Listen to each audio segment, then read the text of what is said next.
ਦੁਆਰੇ ਆ ਕੇ ਗੁਰੂ ਤੋਂ ਰੱਬ ਤੋਂ ਅਸੀਂ ਧੀਆਂ ਪੁੱਤਰ ਮੰਗਦੇ ਮੁਆਫ ਕਰਨਾ ਧੀਆਂ ਨਹੀਂ ਪੁੱਤਰ ਹੀ ਮੰਗਦੇ ਧੀਆਂ ਕੌਣ ਮੰਗਦਾ ਕੋਈ ਨਹੀਂ।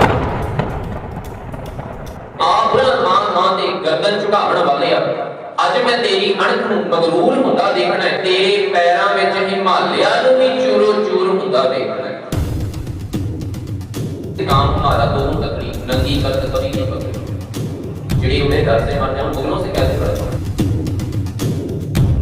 लगदी बात जलाद गाजी औरंगजेब ना उत्ते खड़े सैनिक ਜਿਹੜੇ ਹੈ ਉਹਨਾਂ ਨੇ ਸਾਰਾ ਜ਼ੋਰ ਲਾਇਆ ਤੇ ਕਿ ਦੁਨੀਆ ਦੇ ਵਿੱਚ ਦੱਸਣ ਜੋਗੇ ਹੋ ਜਾਵਾਂਗੇ ਅਸੀਂ ਸਿੱਖਾਂ ਨੂੰ ਡੁਲਾ ਲਿਆ ਅਸੀਂ ਸਿੱਖਾਂ ਨੂੰ ਝੁਕਾ ਲਿਆ।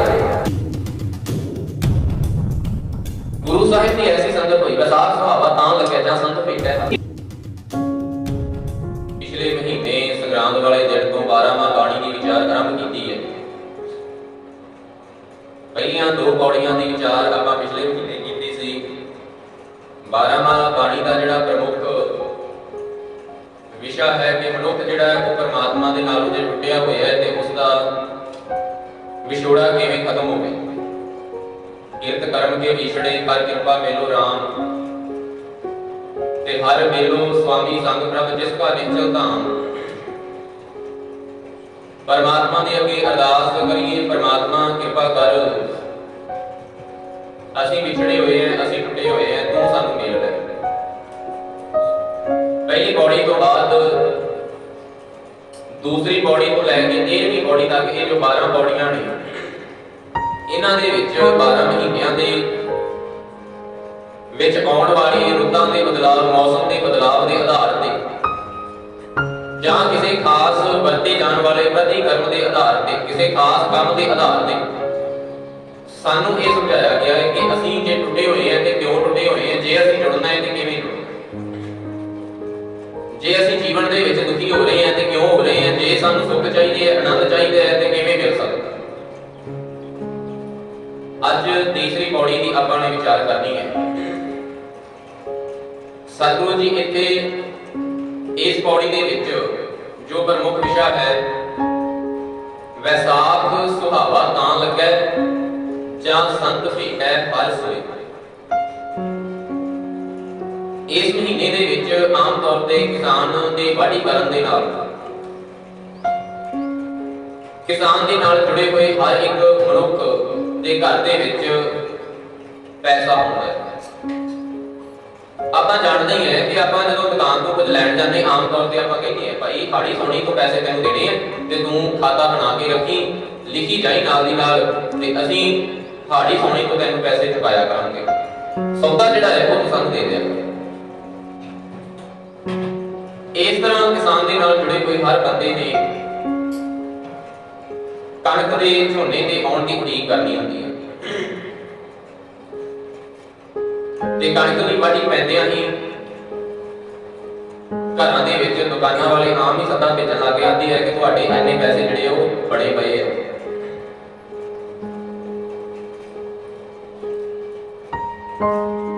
ਕਣਕ ਆਉਣ ਦੇ ਨਾਲ ਫਸਲ ਆਉਣ ਦੇ ਨਾਲ ਸਾਡੇ ਘਰ ਦੇ ਵਿੱਚ ਕਿਸਾਨ ਦੇ ਘਰ ਦੇ ਵਿੱਚ ਤੇ ਖੁਸ਼ੀ ਆਉਣੀ ਹੈ। ਨਾਲ ਦੀ ਨਾਲ ਹੋਰ ਸਾਡੇ ਨਾਲ ਜੁੜੇ ਹੋਏ ਲੋਕ ਵੀ ਖੁਸ਼ ਹੁੰਦੇ ਆ ਕਿ ਹੁਣ ਸਾਡਾ ਪੁਰਾਣਾ ਹਿਸਾਬ ਕਿਤਾਬ ਜਿਹੜਾ ਉਹ ਬਰਾਬਰ ਹੋਏਗਾ।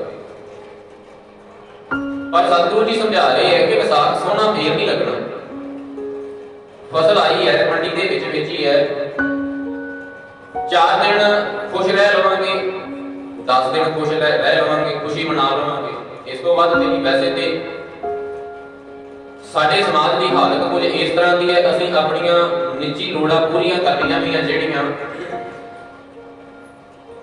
ਸਾਡਾ ਸਿਸਟਮ ਸਾਡਾ ਆਲਾ ਦੁਆਲਾ ਕੁਝ ਇਸ ਤਰ੍ਹਾਂ ਦਾ ਹੈ ਕਿ ਉਸ ਦੇ ਵਿੱਚ ਬਰਾਬਰ ਦੀ ਰੇਸ ਦੌੜਨ ਦੇ ਲਈ ਕਈਆਂ ਨੇ ਆਪਣੀਆਂ 2-2 ਸਾਲਾਂ ਦੀਆਂ ਫਸਲਾਂ ਜਿਹੜੀਆਂ ਪਹਿਲਾਂ ਖਾ ਲਈਆਂ। ਅੱਜ ਦੇ ਸਮੇਂ ਤੇ ਹਰ ਪਾਸੇ ਨਿਰਾਸ਼ਾ ਖਿੱਚਪੁਣਾ ਜਿਹਾ ਸਾਰੇ ਪਾਸੇ ਨਜ਼ਰ ਆਉਂਦਾ ਹੈ। ਹਰ ਬੰਦਾ ਜਿਹੜਾ ਕਿਤੇ ਨਾ ਕਿਤੇ ਖਿੱਚਿਆ ਜਿਹਾ ਪਿਆ। ਕੁਝ ਰਹਿਣਾ ਜਿਹੜਾ ਕਿ ਸਾਨੂੰ ਵਿਰਾਸਤ ਦੇ ਵਿੱਚ ਮਿਲਿਆ ਸੀ 1606 ਦੇ ਵਿੱਚ ਧੰਨ ਸਾਹਿਬ ਸ੍ਰੀ ਗੁਰੂ ਅਰਜਨ ਸਾਹਿਬ ਜੀ ਨੇ ਤਤੀਆਂ ਤਵੀਆਂ ਦੇ ਉੱਪਰ ਵੇਖ ਕੇ ਸੀਸ ਤੇ ਤਤੀ ਰੇਤਾ ਪਵਾ ਕੇ ਵੀ ਖੁਸ਼ ਰਹਿਣਾ ਕਿਵੇਂ ਹੈ ਸਿਖਾਇਆ ਸੀ। ਸਾਨੂੰ ਤੇ ਖੁਸ਼ ਰਹਿਣਾ ਵਿਰਸੇ ਦੇ ਵਿੱਚ ਮਿਲਿਆ ਸੀ। ਪਰ ਸਮਾਜ ਦੇ ਨਾਲ ਬਰਾਬਰ ਦੀ ਦੌੜਦੇ ਅਸੀਂ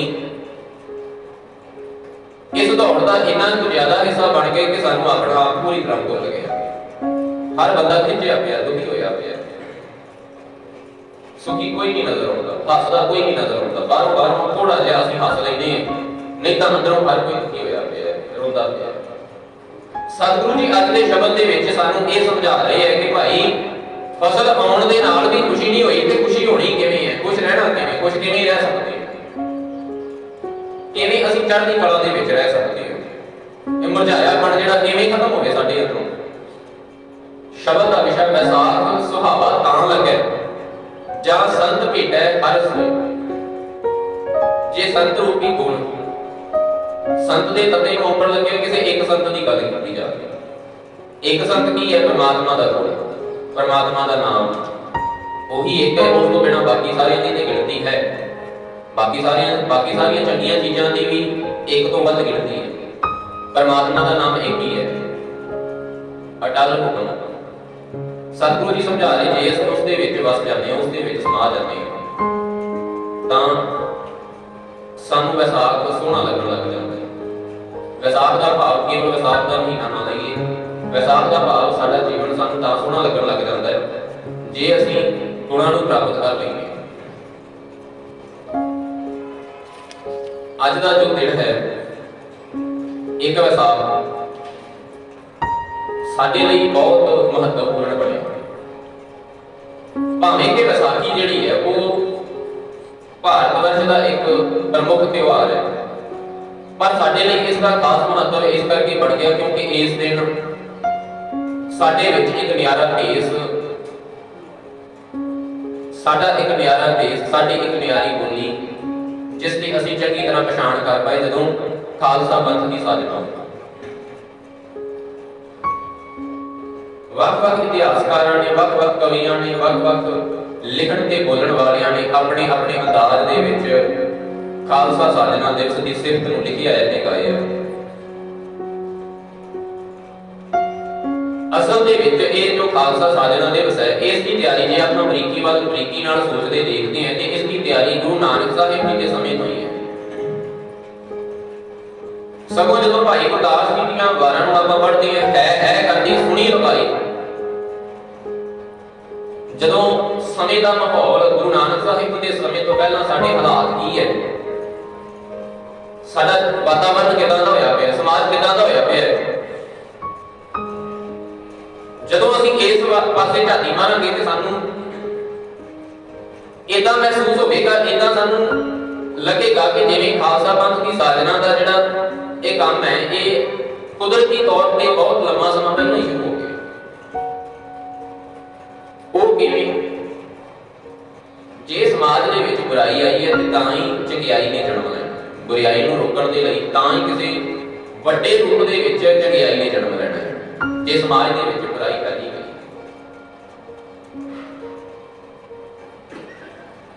ते जिन्ने भी गुरमत स्रोत आपां पढ़ते जां देखते हां जां विचारते हां, उन्हां सारियां दे विच समाज की हालत कुछ इस तरह की है कि दुनिया जिहड़ी है वो एक तरह अकाल पुरख के अगे रोंदी पई, कुरलाउंदी पई है, कुरला के अरदास कर रही है कि परमात्मा सानू इस राजनीतिक धार्मिक गदले हुए सिस्टम तो सानू बचा। हर तरह का धार्मिक पक्ष जिहड़ा है वो किते ना किते रिश्वतखोरी दे विच गवाच गया, स्वार्थ बने दे विच गवाच गया।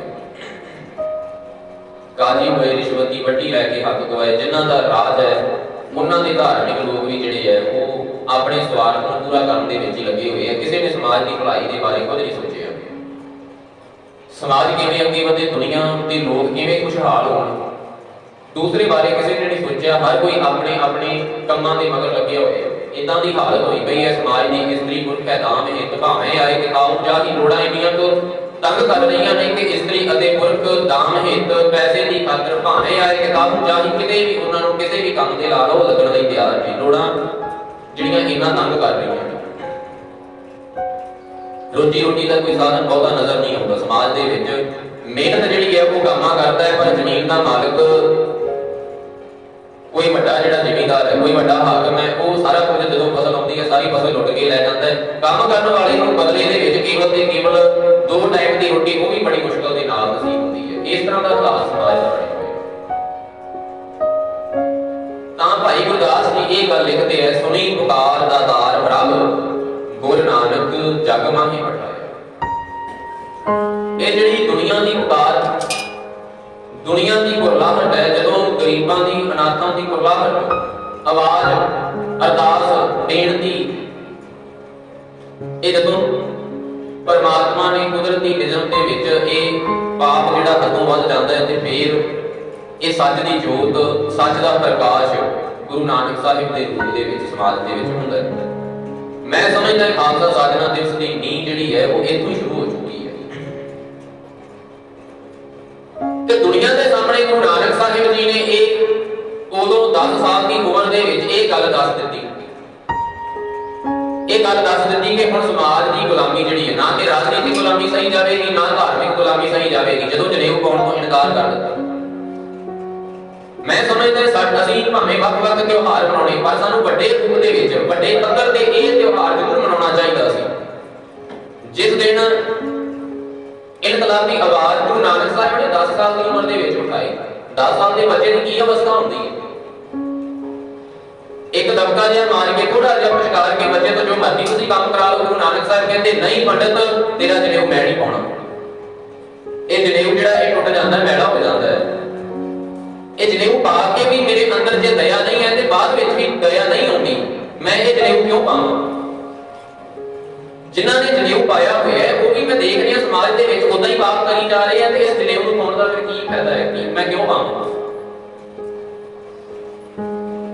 ये दिन जिहड़ा ये त्योहार सानूं जरूर मनाउणा चाहीदा। भगत कबीर साहिब जी गुरबाणी दे विच फरमा रहे हैं, पंडित मुल्ला जो लिख दिया शाह चले हम किशुना दिया। इन्हां लोकां ने जो कुछ भी सानूं लिख के दिता, साडा इस लिखत दे नाल भाव जो भी इन्हां ने समाज दे निज़म बनाए, साडा इन्हां निज़मां दे नाल कोई संबंध नहीं। शाह चले हम किशुना दिया, इन्हां दे विचों असीं कुछ नहीं नाल लेना। हमारा झगड़ा रहा ना को पंडित मुल्ला छाड़े को, साडा इन्हां दे नाल ना ते कोई झगड़ा है, पर असीं इन्हां दोवां दी विचारधारा नूं ही छड्ड दिया। साडा इन्हां नाल कोई झगड़ा नहीं है, पर इन्हां दी विचारधारा जिहड़ी है वो निरोल ना होण करके इस करके असीं इन्हां दी विचारधारा नूं छड्ड दित्ती। गुरु नानक साहिब जी को लैके गुरु तेग बहादुर साहिब तक ते फिर गुरु गोबिंद सिंह साहिब ने 1699 तक एक लम्मा घोल, एक लम्मा युद्ध जिहड़ा है वो कीता समाज दे विच किसी ना किसी रूप दे विच। एक वड्डी लड़ाई जिहड़ी इनकलाब दी है वो लड़ी गई है, विचारधारा दी लड़ाई बड़े वड्डे पੱਧਰ ते लड़ी गई,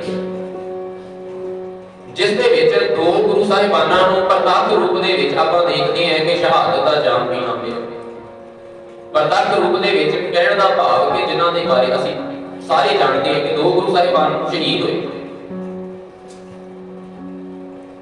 गुरु अर्जन साहिब जी नूं अणमनुखी तशद्दद कर करके, अणमनुखी जिहड़े तशद्दद करन दे बारे कोई सोच भी नहीं सकता, वो तसीहे दे दे के शहीद किया गया। गुरु तेग बहादुर साहिब जी के सामने पहला 3 सिखां नूं शहीद किया गया।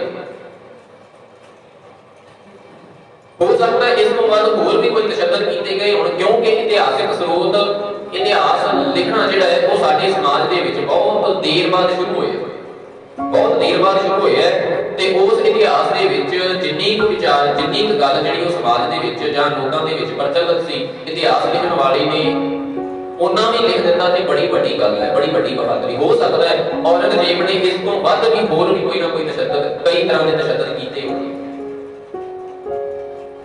पर ये 3 सिख जिहड़े अखां दे सामने शहीद कीते गए, इन्हां दा एक कारण है। भाई मतीदास को लिआंदा गया, आरे दे नाल शरीर दे 2 हिस्से कर दिते गए। शायद गुरु तेग बहादुर साहिब जी डोल जाण, औरंगजेब नूं इह लगदा बादशाह जिहड़ा है, कोई भी राजा जिहड़ा है वो राज नशे दे विच अक्सर नशाई होया पिया हुंदा, अक्सर मदहोश होया हुंदा। शनिवार जिहड़े श्लोकां दी असां ने विचार कीती सी, उन्हां श्लोकां दे विच अते ऐतवार जिहड़े शब्द दी विचार कीती गई, पर उस शब्द दी विचार दा प्रमुख विषय ये सी। आपां देखदे हां साडे समाज दे विच कोई पार्टी किसी बंदे नूं उस दे पिंड दा ही कोई मैंबर बना देवे ना ते ओही नहीं मान होगा, ओही सोचण लग जांदा कि पता नहीं मैं की बन गया। ਸਾਡੇ ਇਲਾਕੇ ਦਾ ਮੈਂਬਰ ਹੀ ਕੋਈ ਬਣ ਜਾਵੇ, ਮੈਂਬਰ ਹੀ ਜਿੱਤ ਜਾਵੇ ਤੇ ਉਹ ਵੀ ਕਹਿੰਦਾ ਮੈਂ ਬਹੁਤ ਵੱਡਾ ਹੋ ਗਿਆ, ਮੈਂ ਇਹਨਾਂ ਸਾਰਿਆਂ ਤੋਂ ਵੱਡਾ ਹੋ ਗਿਆ ਜਿਨ੍ਹਾਂ ਨੇ ਮੈਨੂੰ ਇੰਨਾ ਵੱਡਾ ਬਣਾਇਆ। ਤੇ ਜਿਹੜਾ ਰਾਜਾ ਹੈ ਉਹਦੇ ਅੰਦਰ ਕਿੰਨਾ ਕੁ ਹੰਕਾਰ ਹੋਵੇਗਾ, ਅਸੀਂ ਇਸ ਗੱਲ ਦਾ ਅੰਦਾਜ਼ਾ ਵੀ ਨਹੀਂ ਲਾ ਸਕਦੇ ਕਿੰਨਾ ਕੁ ਹੰਕਾਰ ਹੋਵੇਗਾ। ਵੈਸੇ ਅੱਜ ਜੋ ਹੋ ਰਿਹਾ ਇਸ ਨੂੰ ਥੋੜਾ ਬਹੁਤ ਅੰਦਾਜ਼ਾ ਅਸੀਂ ਜ਼ਰੂਰ ਲਾ ਸਕਦੇ ਕਿ ਜਿਹੜਾ ਬਾਦਸ਼ਾਹ ਹੋਏਗਾ ਹਿੰਦੁਸਤਾਨ ਦਾ, ਉਹਦਾ ਕਿੰਨਾ ਹੰਕਾਰ ਹੋਵੇਗਾ। ਅੱਜ ਦੇ ਸਾਡੇ ਕੋਲ ਕੁਝ ਇੱਕ ਹੱਕ ਹੈਗੇ ਆ, ਅਸੀਂ ਕਿਸੇ ਨਾ ਕਿਸੇ ਰੂਪ ਦੇ ਵਿੱਚ ਆਪਣੇ ਰੋਸ ਨੂੰ ਜ਼ਾਹਿਰ ਕਰ ਸਕਦੇ ਹਾਂ, ਪਰ ਜਿਹੜੇ ਸਮੇਂ ਦੇ ਵਿੱਚ ਔਰੰਗਜ਼ੇਬ ਬਾਦਸ਼ਾਹ, ਉਸ ਸਮੇਂ ਦੇ ਵਿੱਚ ਕੋਈ ਆਪਣੇ ਰੋਸ ਨੂੰ ਜ਼ਾਹਿਰ ਕਰਨ ਜੋਗਾ ਵੀ ਨਹੀਂ ਹੈ। ਜੋ ਬਾਦਸ਼ਾਹ ਦੇ ਮੂੰਹ ਦੇ ਵਿੱਚੋਂ ਗੱਲ ਨਿਕਲ ਗਈ ਉਹੀ ਗੱਲ ਜਿਹੜੀ ਹੈ ਉਹ ਗੱਲ ਕਾਨੂੰਨ ਹੈ। ਕੋਈ ਹੋਰ ਕਿਸੇ ਪ੍ਰਕਾਰ ਦਾ ਕੋਈ ਮਤਾ ਪਾਸ ਕਰਨ ਦੀ ਲੋੜ ਨਹੀਂ ਪੈਂਦੀ। ਜਿਹੜੀ ਗੱਲ ਬਾਦਸ਼ਾਹ ਨੇ ਆਪਣੇ ਮੂੰਹ ਚੋਂ ਕੱਢ ਦਿੱਤੀ ਉਹ ਕਾਨੂੰਨ ਬਣ ਜਾਂਦਾ ਹੈ। ਇਸ ਤਰ੍ਹਾਂ ਦਾ ਰਾਜ ਹੈ। ਤੇ ਉਸ ਸਮੇਂ ਔਰੰਗਜ਼ੇਬ ਨੇ ਕੀ ਕੀਤਾ ਹੋਵੇਗਾ, ਅਸੀਂ ਇਹ ਸੋਚ ਵੀ ਨਹੀਂ ਸਕਦੇ। ਭਾਈ ਮਤੀ ਦਾਸ ਨੂੰ ਅੱਖਾਂ ਦੇ ਸਾਹਮਣੇ ਲਿਆ ਕੇ 2 ਹਿੱਸੇ ਸਰੀਰ ਦੇ ਕਰਕੇ ਤੇ ਸ਼ਹੀਦ ਕੀਤਾ ਗਿਆ। ਔਰੰਗਜ਼ੇਬ ਸੋਚਦਾ ਹੈ ਕਿ ਸ਼ਾਇਦ ਗੁਰੂ ਤੇਗ ਬਹਾਦਰ ਸਾਹਿਬ ਜਿਹੜੇ ਆ ਉਹ ਟੋਲ ਜਾਣਗੇ, ਡਰ ਜਾਣਗੇ ਤੇ ਧਰਮ ਨੂੰ ਤਿਆਗਣ ਲਈ ਤਿਆਰ ਹੋ ਜਾਣਗੇ, ਮੁਸਲਮਾਨ ਬਣ ਜਾਣਗੇ, ਸੋਚਦਾ ਹੈ। ਜਦੋਂ ਕੋਈ ਫਰਕ ਪੈਦਾ ਨਜ਼ਰ ਨਾ ਆਇਆ ਤੇ ਭਾਈ ਦਿਆਲਾ ਜੀ ਨੂੰ ਦੇਗ ਦੇ ਵਿੱਚ, ਪਾਣੀ ਦੀ ਦੇਗ ਦੇ ਵਿੱਚ ਉਬਾਲਿਆ ਗਿਆ। ਆਲੂ ਉਬਲਦੇ ਆਪਾਂ ਅਕਸਰ ਦੇਖਦੇ ਹਾਂ, ਪਤੀਲੀ ਦੇ ਵਿੱਚ ਆਲੂ ਉਬਲਦੇ ਦੇਖੋ, ਜਦੋਂ ਪੂਰੀ ਤਰ੍ਹਾਂ ਆਲੂ ਉਬਲ ਜਾਂਦੇ ਕੀ ਹਾਲਤ ਹੁੰਦੀ ਆ, ਛਿੱਲਾਂ ਕਿੱਦਾਂ ਆਲੂ ਨੂੰ ਲੈ ਨਾ ਸਕੇ। ਨਹੀਂ ਤੇ ਕੜਕ ਦੇ ਨਾਲ ਆਪਾਂ ਆਲੂ ਛਿੱਲਣਾ ਹੋਵੇ ਤੇ ਆਪਾਂ ਇਹ ਸੋਚਦੇ ਹਾਂ ਕਿ ਬਹੁਤਾ ਆਲੂ ਜਿਹੜਾ ਸਾਡਾ ਖਰਾਬ ਹੋਵੇਗਾ, ਇਹਨੂੰ ਪਾਣੀ ਦੇ ਵਿੱਚ ਉਬਾਲ ਲਈਏ। ਪਾਣੀ ਦੇ ਵਿੱਚ ਆਲੂ ਨੂੰ ਉਬਾਲਿਆ ਤੇ ਛਿੱਲ ਅਲੱਗ ਹੋ ਜਾਂਦੀ ਹੈ, ਆਲੂ ਦਾ ਬਾਕੀ ਹਿੱਸਾ ਜਿਹੜਾ ਉਹ ਅਲੱਗ ਹੋ ਜਾਂਦਾ ਕਿੰਨੀ ਆਸਾਨੀ ਦੇ ਨਾਲ। ਰਿੱਝਦੇ ਹੋਏ ਪਾਣੀ ਦੇ ਵਿੱਚ ਅਸੀਂ ਉਂਗਲ ਪਾਉਂਦੇ ਹਾਂ ਤੇ ਸਾਡੀ ਕਿੱਦਾਂ ਦੀ ਹਾਲਤ ਹੁੰਦੀ ਹੈ, ਅਸੀਂ ਸਹਿਜੇ ਸੋਚ ਸਕਦੇ ਹਾਂ, ਅੰਦਾਜ਼ਾ ਲਾ ਸਕਦੇ ਹਾਂ। ਅਸੀਂ ਕਿਵੇਂ ਦਾ ਹੁੰਦਾ ਹੈ, ਕਿਵੇਂ ਦਾ ਮਹਿਸੂਸ ਹੁੰਦਾ ਹੈ। ਇੱਕ ਉਂਗਲ ਅਸੀਂ ਪਾਣੀ ਦੇ ਵਿੱਚ, ਰਿੱਝਦੇ ਪਾਣੀ ਦੇ ਵਿੱਚ। ਤੇ ਭਾਈ ਦਿਆਲਾ ਜੀ ਉਹਨਾਂ ਨੂੰ ਦੇਗ ਦੇ ਵਿੱਚ ਬਿਠਾ ਕੇ ਤੇ ਥੱਲੇ ਅੱਗ ਬਾਲੀ ਗਈ ਹੋਵੇ, ਕਿੱਦਾਂ ਦਾ ਮਾਹੌਲ ਹੋਵੇਗਾ। ਕਦੇ ਅੱਖਾਂ ਦੇ ਸਾਹਮਣੇ ਇਹ ਸੀਨ ਲਿਆ ਕੇ ਮਹਿਸੂਸ ਕਰਿਆ ਕਰੀਏ। ਸ਼ਾਇਦ ਸਾਡੇ ਅੰਦਰੋਂ ਪਾਪਾਂ ਵਾਲੀ ਬਿਰਤੀ ਖਤਮ ਹੋ ਕੇ ਤੇ ਗੁਰੂ ਦੇ ਵਿਰਸੇ ਦੇ ਨਾਲ ਜੁੜਨ ਦੀ ਜਿਹੜੀ ਗੱਲ ਹੈ ਉਹ ਪੱਕੀ ਹੋਣ ਲੱਗ ਜਾਵੇ। ਸ਼ਾਇਦ ਸਾਡੇ ਅੰਦਰ ਗੁਰੂ ਦੇ ਪ੍ਰਤੀ ਹੋਰ ਜ਼ਿਆਦਾ ਪਿਆਰ ਵਧਣ ਲੱਗ ਜਾਵੇ ਜੇ ਅਸੀਂ ਆਪਣੇ ਇਤਿਹਾਸ ਨੂੰ ਮਹਿਸੂਸ ਕਰਨਾ ਸ਼ੁਰੂ ਕਰ ਦਈਏ। ਭਾਈ ਫਤੀ ਦਾਸ ਜੀ ਨੂੰ ਰੂਹ ਦੇ ਵਿੱਚ ਲਪੇਟਿਆ ਗਿਆ, ਰੂਹ ਦੇ ਵਿੱਚ ਲਪੇਟਿਆ ਗਿਆ, ਅੱਗ ਲਾ ਦਿੱਤੀ ਗਈ। ਰੂਹ ਦੇ ਵਿੱਚ ਜਿਉਂਦੇ ਬੰਦੇ ਨੂੰ ਲਪੇਟ ਕੇ ਅੱਗ ਲਾ ਦਿੱਤੀ ਗਈ। ਤੂੰ ਆਪਣਾ ਧਰਮ ਛੱਡ, ਤੈਨੂੰ ਆਪਣਾ ਧਰਮ ਰੱਖਣ ਦਾ ਹੱਕ ਨਹੀਂ ਹੈ। ਜਿਸ ਧਰਮ ਦਾ ਤੂੰ ਮੈਂਬਰ ਹੈ ਉਹ ਧਰਮ ਦਾ ਮੈਂਬਰ ਹੋਣ ਦਾ ਤੈਨੂੰ ਹੱਕ ਨਹੀਂ ਹੈ। ਜੇ ਨਹੀਂ ਛੱਡੇਗਾ ਤੇ ਸਾੜ ਦਿੱਤਾ ਜਾਵੇਗਾ, ਜਿਉਂਦਿਆਂ ਨੂੰ ਸਾੜ ਦਿੱਤਾ ਜਾਵੇਗਾ। ਹੁਣ ਇਹ 3 ਸਿੱਖ ਜਿਹੜੇ ਸ਼ਹੀਦ ਕੀਤੇ ਗਏ ਨਾ, ਇਹਨਾਂ 3 ਸਿੱਖਾਂ ਤੋਂ ਇਤਿਹਾਸਕਾਰ ਲਿਖਦਾ ਹੈ ਕਿ ਜਲਾਦ ਨੇ, ਮੌਕੇ ਤੇ ਕਾਜ਼ੀ ਨੇ ਆਖਰੀ ਇੱਛਾ ਪੁੱਛੀ, ਜੇ ਤੁਹਾਡੀ ਕੋਈ ਆਖਰੀ ਇੱਛਾ ਹੈ ਤਾਂ ਤੁਸੀਂ ਦੱਸ ਸਕਦੇ ਹੋ। ਲੱਗਦੀ ਵਾਰ ਜਲਾਦ, ਕਾਜ਼ੀ, ਔਰੰਗਜ਼ੇਬ ਜਾਂ ਉੱਤੇ ਖੜੇ ਸੈਨਿਕ ਜਿਹੜੇ ਹੈ ਉਹਨਾਂ ਨੇ ਸਾਰਾ ਜ਼ੋਰ ਲਾਇਆ ਤੇ ਕਿਤੇ ਨਾ ਕਿਤੇ ਸਾਨੂੰ ਮੌਕਾ ਮਿਲ ਜਾਵੇ। ਅਸੀਂ ਕੋਈ ਵੀ ਮੌਕਾ ਜਿਹੜਾ ਹੈ ਉਹ ਖੁੰਝਾਉਣਾ ਨਹੀਂ ਹੈ, ਸਾਨੂੰ ਮੌਕਾ ਮਿਲ ਜਾਵੇ। ਇਹਨਾਂ ਸਿੱਖਾਂ ਦੇ ਵਿੱਚੋਂ ਵੀ ਜੇ ਕੋਈ ਇੱਕ ਸਿੱਖ ਵੀ ਆਪਣਾ ਧਰਮ ਛੱਡ ਗਿਆ ਤੇ ਅਸੀਂ ਦੁਨੀਆ ਦੇ ਵਿੱਚ ਦੱਸਣ ਜੋਗੇ ਹੋ ਜਾਵਾਂਗੇ, ਅਸੀਂ ਸਿੱਖਾਂ ਨੂੰ ਬੁਲਾ ਲਿਆ, ਅਸੀਂ ਸਿੱਖਾਂ ਨੂੰ ਝੁਕਾ ਲਿਆ, ਅਸੀਂ ਦੁਨੀਆ ਤੇ ਦੱਸਣ ਜੋਗੇ ਹੋ ਜਾਵਾਂਗੇ। ਪਰ ਇਹਨਾਂ 3 ਸਿੱਖਾਂ ਦੀ ਆਖਰੀ ਇੱਛਾ ਇੱਕ ਹੀ ਸੀ। ਭਾਈ ਮਤੀ ਦਾਸ ਜੀ ਕਹਿ ਰਹੇ ਜਦੋਂ ਮੇਰੇ ਸਿਰ ਦੇ ਉੱਪਰ ਤੁਸੀਂ ਆਰਾ ਚਲਾਉਣਾ ਹੈ, ਜਦੋਂ ਮੇਰੇ ਸਿਰ ਦੇ ਉੱਪਰ ਤੁਸੀਂ ਆਰਾ ਚਲਾਉਣਾ ਹੈ, ਲੱਕੜ ਦੇ ਉੱਤੇ ਆਰਾ ਚੱਲਦਾ ਆਪਾਂ ਅਕਸਰ ਦੇਖਿਆ ਹੋਇਆ। ਲੱਕੜ ਨੂੰ 2 ਹਿੱਸੇ ਕਰਕੇ ਰੱਖ ਦਿੰਦੇ, ਸਰੀਰ ਤੇ ਆਰਾ ਚੱਲਦਾ ਹੈ, ਮਾਸ ਤੇ ਆਰਾ ਚੱਲਦਾ ਹੈ, ਕਿੱਦਾਂ ਦਾ ਲੱਗੇਗਾ। ਪਰ ਭਾਈ ਮਤੀ ਦਾਸ ਜੀ ਨੂੰ ਕੋਈ ਡਰ ਨਹੀਂ, ਤੁਸੀਂ ਮੇਰੇ ਸਿਰ ਤੇ ਆਰਾ ਚਲਾਉਣਾ ਹੈ, ਮੇਰਾ ਮੂੰਹ ਉਸ ਪਿੰਜਰੇ ਵੱਲ ਕਰਦੇ ਹੋ ਜਿੱਥੇ ਗੁਰੂ ਤੇਗ ਬਹਾਦਰ ਸਾਹਿਬ ਜੀ ਨੂੰ ਕੈਦ ਕੀਤਾ ਹੋਇਆ। ਇੱਕੋ ਹੈ, 3 ਸਿੱਖਾਂ ਦੀ ਇੱਕੋ ਹੀ ਆਖਰੀ ਇੱਛਾ ਹੈ। ਜਦੋਂ ਮੈਨੂੰ ਦੇਗ ਦੇ ਵਿੱਚ ਉਬਾਲਿਆ ਜਾਣਾ ਹੈ ਨਾ, ਦੇਗ ਦਾ ਮੂੰਹ ਉੱਧਰ ਕਰ ਦਿਓ ਜਿੱਧਰ ਗੁਰੂ ਤੇਗ ਬਹਾਦਰ ਸਾਹਿਬ ਦਾ ਪਿੰਜਰਾ ਹੈ।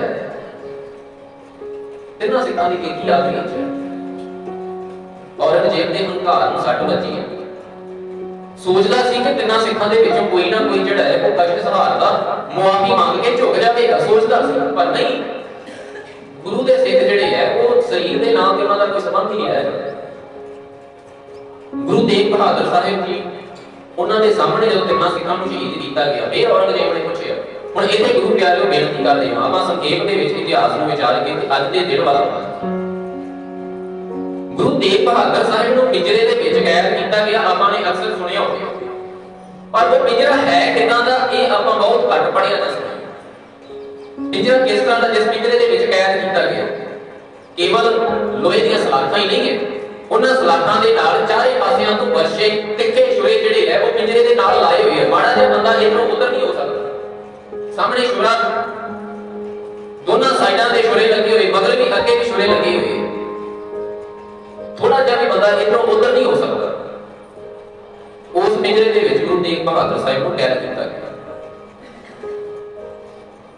औरंगजेब ने फिर पूछा कि शायद हुणी तैयार हो गए ते इन्हां बंदियां नूं इन्हां दीयां अखां दे सामने तशद्दुद कर करके जिहड़ा कोह के शहीद कीता, शायद हुणी थोड़ा जिहा डरे हो।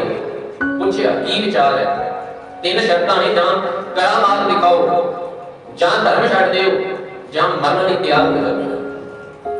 गुरु साहिब कहते करामात कह दा नाम है, करामात होर स्वाद है, रिद्ध सिद्ध अमरा साध एक होर स्वाद है। ये स्वाद जिहड़ा है गुरमत दे दायरे दे विच परवान ही नहीं है। ते धर्म छड्डना ये तां तू भुल ही जा। तीसरी जिहड़ी तेरी शर्त है, ओनू जो करना चाहना है वो कर ले, तेरे हक राज है, तेरे हक ताकत है। इस तरह गुरु तेग बहादुर साहिब जी की शहीदी, उस तो बाद गुरु गोबिंद सिंह साहिब जी के जीवन दे विच भंगाणी दा पहाड़ी राजियां दे नाल होईयां लड़ाइयां, इस सारे आले दुआले वातावरण दे सारे सिस्टम दे विचों निकल के अज दा जिहड़ा दिन है वो प्रगट हुंदा है।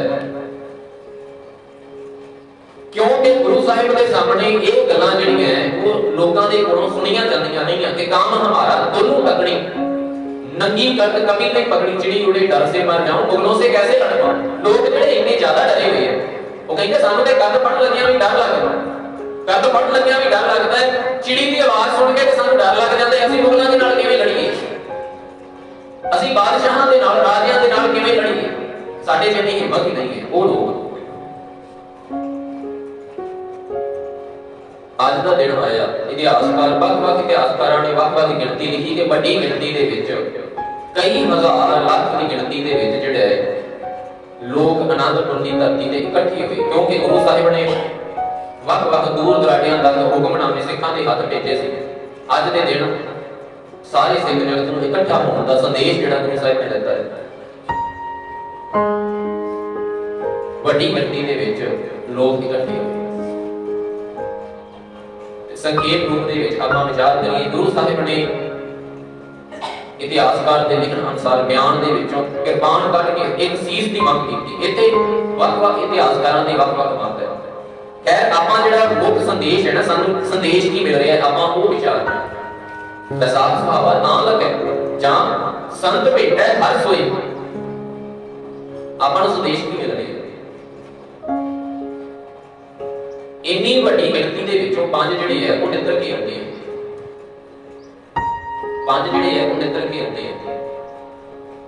गुरु साहिब म्यान दे विचों किरपान कढ के ये गल कहते हैं, आप ना थां थां ते गर्दन झुकावण वाले आ, अज मैं तेरी अणख नूं मगरूर हुंदा देखना है, तेरे पैरां विच हिमालया नूं भी चूरो चूर हुंदा देखना है। रख देवेगा सीस ते मेरी किरपान दे। कवि कहता है अमर रहिंदियां जग ते ओ कौमां वीर जिन्हां दे कालां घाड़दे छन्ने कोबरी दे फड़ के पुੱਤ जिसदे अपनी कौम नूं अमृत पियालदे। पंज जिहड़े है वो नितर के भाई दया राम, भाई धर्मचंद, भाई हिम्मत राय, भाई गोगम चंद ते भाई साहिब राय। इन्हां पंजां नूं खंडे बाटे की पहुंच चुका के गुरु साहिब ने भाई दया सिंह, भाई धर्म सिंह, भाई हिम्मत सिंह, भाई गोगम सिंह ते भाई साहिब सिंह बनाए। ये अज का दिन जिहड़ा है वो इस तरह समाज दे विच अगे जाके प्रगट होता है।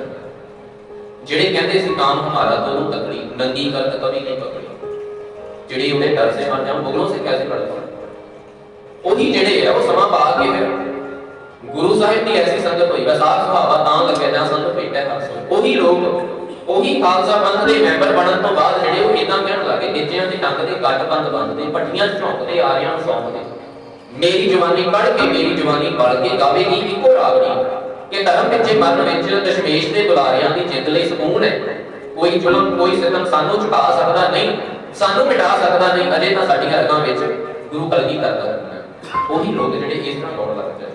देखो जीवन दे विच बदलाव तब्दीली किदां दी आ गई। वैसाख सुहावा तां लगे ਜਾਂ ਸੰਤ ਭੇਟਾ ਹੈ। ਜਦੋਂ ਅਸੀਂ ਗੁਣਾਂ ਦੀ ਸਾਂਝ ਪਾ ਲਈਏ ਤੇ ਸਾਡਾ ਜੀਵਨ ਜਿਹੜਾ ਉਹ ਆਪਣੇ ਆਪ ਸਾਨੂੰ ਸੋਹਣਾ ਲੱਗਣ ਲੱਗ ਜਾਂਦਾ। ਨਹੀਂ ਤੇ ਅੱਜ ਅਸੀਂ ਅੰਦਰੋਂ ਅੰਦਰੀ ਸਾਰੇ ਜਿਹੜੇ ਉਹ ਕਿਤੇ ਨਾ ਕਿਤੇ ਦੁਖੀ ਹੋਏ ਬੈਠੇ ਆ। ਅੰਦਰੋਂ ਅੰਦਰੀ ਸਾਰੇ ਖਿੱਚੀ ਜਾ ਰਹੇ ਆ। ਹਰ ਬੰਦਾ ਜਿਹੜਾ ਉਹ ਸਫਲਤਾ ਪ੍ਰਾਪਤ ਕਰਨ ਦੀ ਦੌੜ ਦੇ ਵਿੱਚ ਇੰਨਾ ਜ਼ਿਆਦਾ ਦੌੜ ਰਿਹਾ ਕਿ ਉਹ ਆਪਣਾ ਆਪ ਨੂੰ ਭੁੱਲ ਬੈਠੇ। ਉਹ ਆਪਣੀ ਜੀਵਨ ਨੂੰ ਜਿਉਣਾ ਭੁੱਲ ਚੁੱਕੇ। ਜ਼ਿੰਦਗੀ ਅਸੀਂ ਕੱਟੀ ਜਾ ਰਹੇ ਹਾਂ।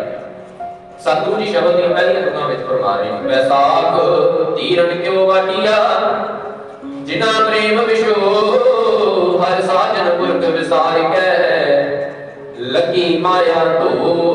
फसल जिहड़ी है वो जिन्ना चिर अपनी जड़ दे नाल उसका कोई वजूद है। हरी फसल तो उसकी जड़ तो अलग कर दईए वो सुक जाएगी पर वो दाने नहीं दे पावेगी। सतगुरु जी समझा रहे हैं सानू माया की तो माया की खिच इन्नी ज्यादा लगी हुई है कि सानू अकाल पुरख जिहड़ा है वो विसर गया। सानू परमात्मा जिहड़ा वो विसर गया। असीं अपनी जड़ां दे नालों टुट गए। ਅੱਜ ਜੇ ਸਾਡੇ ਬੱਚੇ ਵਿਰਸੇ ਦੇ ਨਾਲ ਨਹੀਂ ਜੁੜ ਰਹੇ ਤੇ ਕੀ ਕਾਰਨ ਹੈ? ਕਿਉਂਕਿ ਅਸੀਂ ਉਹਦੀ ਜੜ ਦੇ ਨਾਲੋਂ ਟੁੱਟੇ ਹੋਏ। ਸਾਡੇ ਬੱਚੇ ਕਿਵੇਂ ਵਿਰਸੇ ਨਾਲ ਜੁੜ ਜਾਣਗੇ? ਅਸੀਂ ਆਪ ਹੀ ਜੜ ਦੇ ਨਾਲੋਂ ਟੁੱਟੇ ਹੋਏ। ਗੁਰਬਾਣੀ ਦਾ ਫਰਮਾਨ ਹੈ, ਪਹਿਲੋਂ ਦੇ ਜੜ ਅੰਦਰ ਜੰਮੈ ਤਾਂ ਹੀ ਉੱਪਰ ਹੋਵੇ ਛਾਉ। ਪਹਿਲਾਂ ਜਿਹੜਾ ਬੀਜ ਹੈ ਉਹ ਜੜ ਨੂੰ ਪੈਦਾ ਕਰਦਾ ਹੈ ਤਾਂ ਹੀ ਰੁੱਖ ਜਿਹੜਾ ਉਹ ਸ਼ਾਨਦਾਰ ਹੁੰਦਾ ਹੈ। ਜੜ ਦੇ ਨਾਲੋਂ ਵੱਖਰਾ ਹੋਇਆ ਰੁੱਖ ਜਿਹੜਾ ਉਹ ਸੁੱਕ ਜਾਇਆ ਕਰਦਾ ਹੈ। ਜੇ ਅੱਜ ਅਸੀਂ ਸੁੱਕਦੇ ਜਾ ਰਹੇ ਹਾਂ, ਜੇ ਕਿਤੇ ਸਾਡਾ ਜੀਵਨ ਸੁੱਕਦਾ ਜਾ ਰਿਹਾ, ਮੁਰਝਾ ਰਿਹਾ ਹੈ, ਤੇ ਇਹ ਗੱਲ ਪੱਕੀ ਹੈ ਕਿ ਅਸੀਂ ਜੜ ਦੇ ਨਾਲੋਂ ਵੱਖ ਹਾਂ। ਸਾਨੂੰ अपना संबंध जड़ के नाल बनाना पड़ेगा। पुत्र कलंदर ना संग धना हारे अविनाशी हो पलच पलच सगली होई झूठा धंधे को। सतगुरु जी समझा रहे कि जिस माया दे विच तू जिहड़े रिश्तियां दे करके गवाच गए, तू अपना आप जिहड़े रिश्तियां दे करके भुल गए है, माया दे विच गवाच गए। माया दा भाव ही धोखा है। माया दा ते अर्थ ही छलावा है। ਤੇ ਛਲਾਵਾ ਜਿਹੜਾ ਉਹ ਛੜਿਆ ਕਰਦਾ, ਧੋਖਾ ਜਿਹੜਾ ਹੈ ਉਹ ਸਾਨੂੰ ਲੁੱਟਿਆ ਹੀ ਕਰਦਾ। ਤੇ ਜਿਹੜੇ ਰਿਸ਼ਤਿਆਂ ਦੇ ਕਰਕੇ ਨੂੰ ਗਵਾਚਿਆ ਫਿਰਦਾ ਹੈ ਉਹਨਾਂ ਚੋਂ ਕੋਈ ਵੀ ਰਿਸ਼ਤਾ ਜਿਹੜਾ ਅਖੀਰ ਸਮੇਂ ਤੇਰੇ ਸਹਾਈ ਹੋਣ ਵਾਲਾ ਨਹੀਂ। ਇੱਕ ਅਕਾਲ ਪੁਰਖ ਦਾ ਨਾਮ ਹੈ ਜਿਹੜਾ ਸਹਾਈ ਹੋਣ ਵਾਲਾ। ਇਸ ਕਰਕੇ ਤੂੰ ਝੂਠੇ ਧੰਦਿਆਂ ਦੇ ਵਿੱਚ ਨਾ ਗਵਾਚ। ਇੱਕ ਸਹਰ ਕੇ ਨਾਮ ਬਿਨ ਅੱਗੇ ਲਈਐ ਕੋਈ ਗਈ ਵਿਸਾਰ ਵਿਗੁਚਨਾ ਪ੍ਰਭ ਬਿਨ ਅਵਰ ਨਾ ਕੋਈ। परमात्मा के नाम तो बिना बाकी तो जो कुछ भी लुटिया है, जो कुछ भी इकट्ठा किया है, वो सारा कुछ जिहड़ा है माया दे विच गवाचे होण करके तेरे कोलों खुस जाता है। जिहड़ी माया दे मगर लग के, जिहड़ी माया दे जाल दे विच फस के तू अपना सुख चैन आनंद सारा कुछ भुल के खिंचदा पिया लगातार तड़पदा पिया होर इकट्ठी करन दे लई, होर प्राप्त करन दे लई। वो सारियां प्राप्तियां जिहड़ियां जे तेरे कोल शांति नहीं, जे तैनूं अकल ही नहीं उन्हां नूं वरतन दी ते उत्ते अपने आप ही खत्म हो जाणा। जे तेन अकल नहीं है, जे समझ नहीं है। सतगुरु जी समझा रहे हैं कि एक परमात्मा को बिना जिसनों विसार के तू तड़पदा पिया, जिसनों भुल के तेन भटकना ही मिल रही है, उस तो बिना होर कोई सहाय होने वाला नहीं।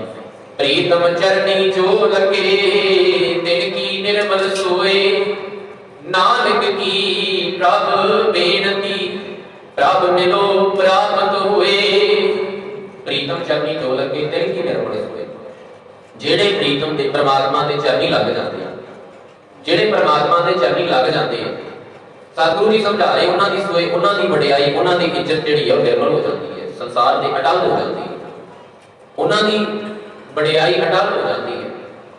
ਦੁਨੀਆ ਦੇ ਲੋਕ ਇਹ ਗੱਲ ਕਹਿੰਦੇ ਆ ਕਿ ਜੇ ਦੁਨੀਆ ਤੇ ਸ਼ਾਂਤੀ, ਦੁਨੀਆ ਦੇ ਵਿੱਚ ਤਰੱਕੀ, ਦੁਨੀਆ ਦੇ ਵਿੱਚ ਖੁਸ਼ੀਆਂ ਚਾਹੀਦੀਆਂ ਤੇ ਦੁਨੀਆ ਦਾ ਕਾਨੂੰਨ ਜਿਹੜਾ ਹੈ ਉਹ ਗੁਰੂ ਗ੍ਰੰਥ ਸਾਹਿਬ ਨੂੰ ਬਣਾ ਦੇਣਾ। ਇਹ ਦੁਨੀਆ ਦੇ ਲੋਕ ਕਹਿੰਦੇ ਆ, ਕੇਵਲ ਸੇਖੀ ਨਹੀਂ ਕਹਿ ਰਹੇ। क्यों? क्योंकि गुरु ग्रंथ साहिब जी की जिहड़ी विचारधारा है ना, जिहड़ा सिद्धांत है, वो किसी एक धड़े का नहीं, किसी एक धड़े की गल ही नहीं करता, किसी एक धड़े की, किसी एक भाषा की गल नहीं करता। गुरु प्यारिओ, हैरानी होती है जदों ये गल गुरबाणी को पढ़दे ये गल पता लगती है कि गुरु ग्रंथ साहिब जी की जिहड़ी बाणी है ना 16 भाषावां दे विच दर्ज है। अज एक भाषा जिहड़ी है वो बच्चों नूं असीं सिखाउणी हुंदी है, हाईलाइट बच्चे करते हैं, दिन रात दा नींदरा जिहड़ा भुल जाते हैं, अखां ते मोटियां ऐनकां भी लग जांदियां, सुख चैन टिका खाना पीना सारा कुछ भुल के ते फिर जाके जिहड़ा है वो 7 7.5 मिनट विचारे लै पाउंदे आ। एक भाषा नूं सिੱਖਣ ਲੱਗਿਆਂ कितना कुछ करना पैंदा। पर गुरु ग्रंथ साहिब जी की बाणी 16 भाषावां दे विच दर्ज है। हुण 16 भाषावां नूं रचण वाले जिहड़े है वो किन्ने वड्डे ज्ञानी होणगे, किन्ने वड्डे ज्ञानी होणगे। ये जिहड़ा पग है ये पग सानूं पढ़ाया नहीं जांदा, सानूं किसी ने नहीं पढ़ाया। सानूं केवल गुरु साहिबां नूं नाम जपदे दिखाया गया है ते नाम जपण दे अर्थ भी कुछ होर ही कीते गए। सानूं केवल ते केवल भगत जनां नूं कोई ना कोई करामात कोई ना कोई शक्ति जी दिखा के ते लोकां नूं अपने वल करदे दिखाया गया है। पर भगत साहिबान इन्ने वड्डे वड्डे ज्ञानी सन, सानूं ये दस्सिया नहीं जांदा। गुरु साहिब इन्ने वड्डे ज्ञानी है। इत्थों तक गुरु नानक साहिब श्रीलंका दे विच जांदे ते उन्हां लोकां दी भाषा वरतदे, सिंघाली भाषा वरतदे गुरु नानक साहिब। दाशो पुत्री राजकुमार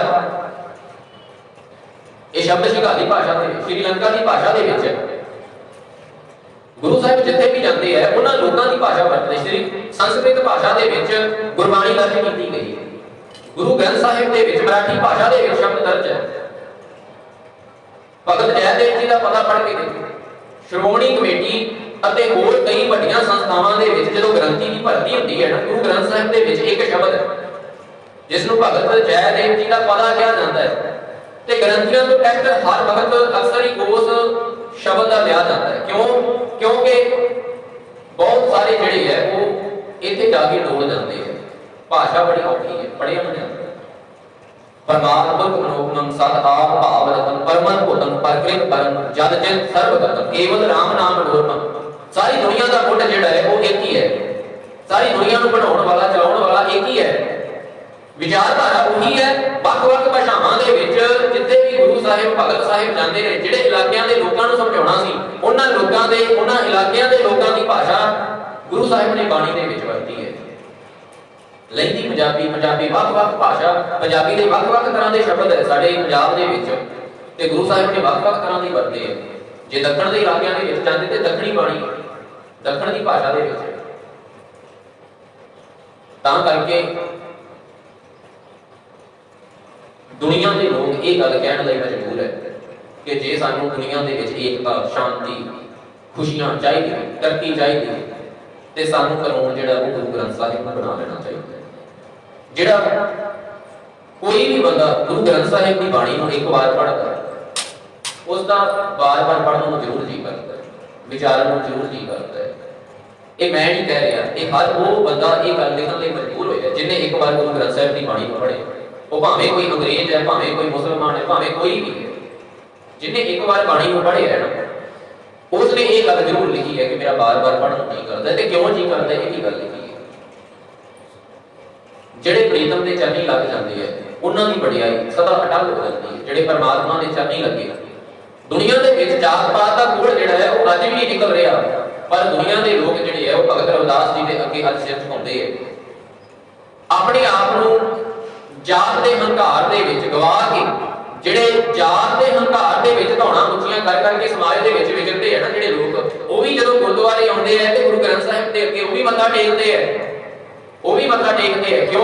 प्रीतम चरनी जो लगे तिलकी निर्मल सोए। जिहड़े परमात्मा दे चरनी लग गए उन्हां दी वडियाई अटल हो जाती है। तां ते सतगुरु जी समझा रहे हैं कि सानू परमात्मा दे अगे ये अरदास ये बेनती करनी चाहिए कि असीं माए पदार्थां दी दौड़ दे विच अपने अंदर दी शांति गवाउण दी बजाय असीं परमात्मा तो की मंगीए। सतगुरु जी समझा रहे मेरी ते परमात्मा दे अगे एक ही बेनती है, नानक की प्रभ बेनती प्रभ मिलो प्राप्त होए।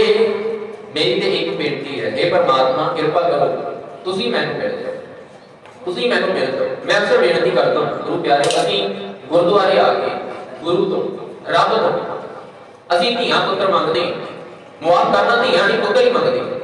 पुत्र ही मंगदे धीआं कौन मंगदा? कौन मंगदा धीआं? कोई नहीं मंगदा।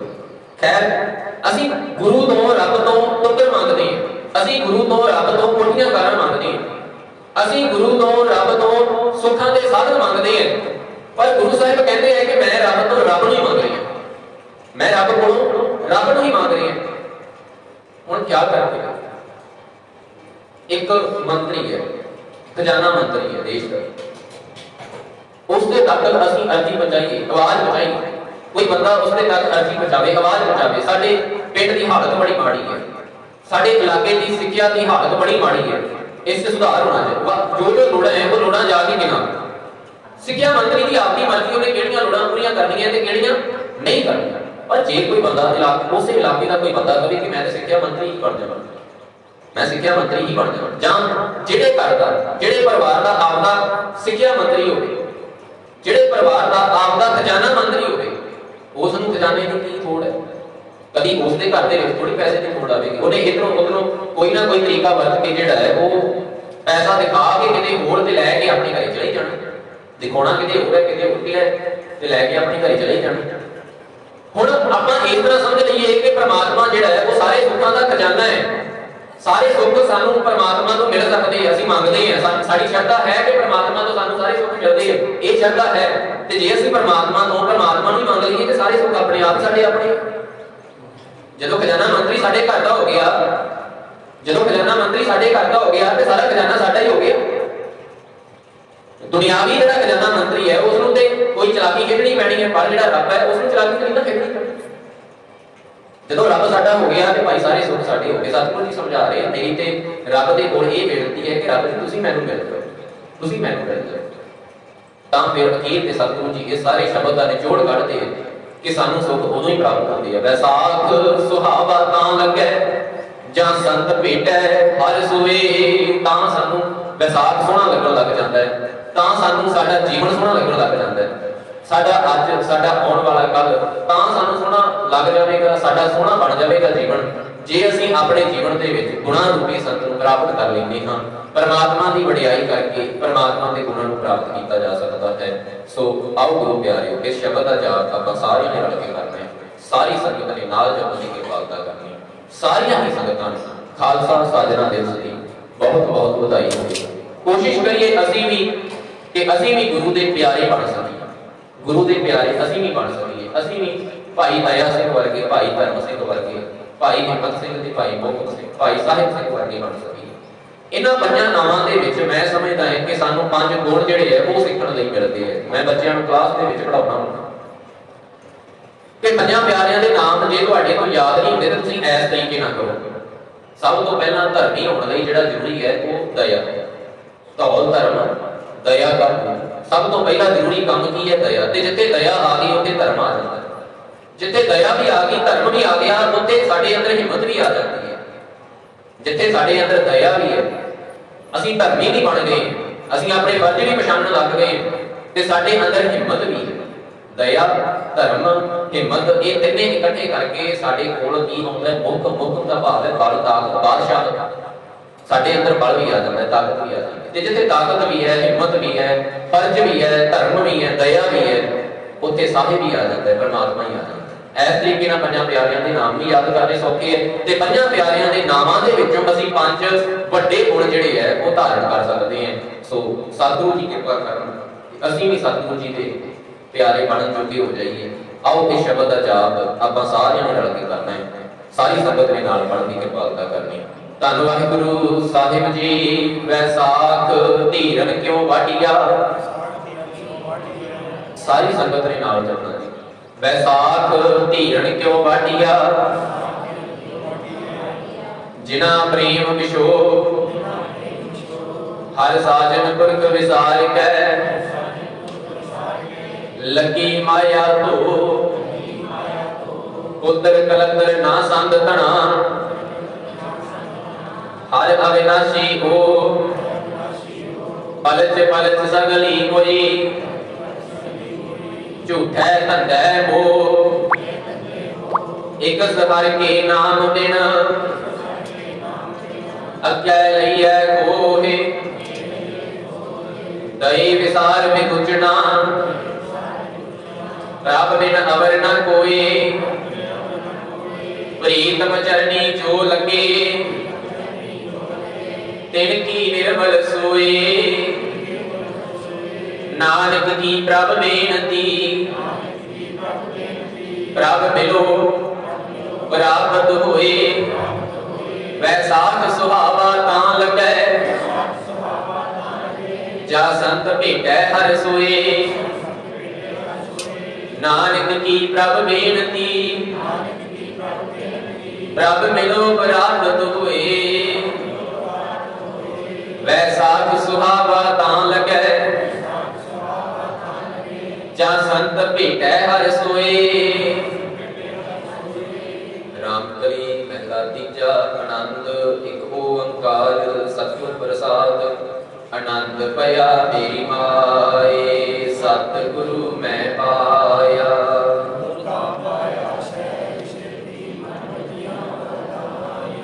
राग रतन परवार परियां शब्द गावण आइयां।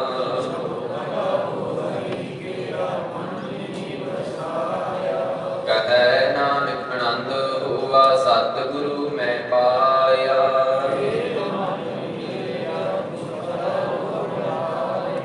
हर नाल रहो तू मन मेरे दुख सब विसारना।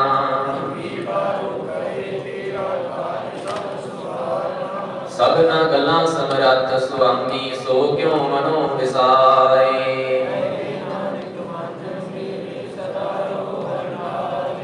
साचे साहिबा क्या नाही कर तेरे।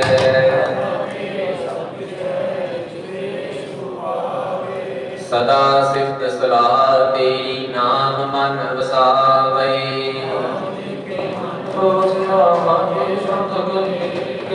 कहै नानक सच्चे साहिब क्या नाही कर तेरे। साचा नाम मेरा आधारो।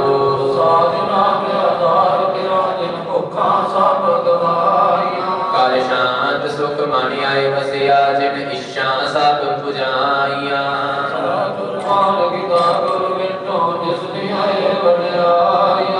कहै नानक सुनो संतो शब्द धरो प्यारो। साचा वाजे पंच शब्द तित घर सुभागै घर।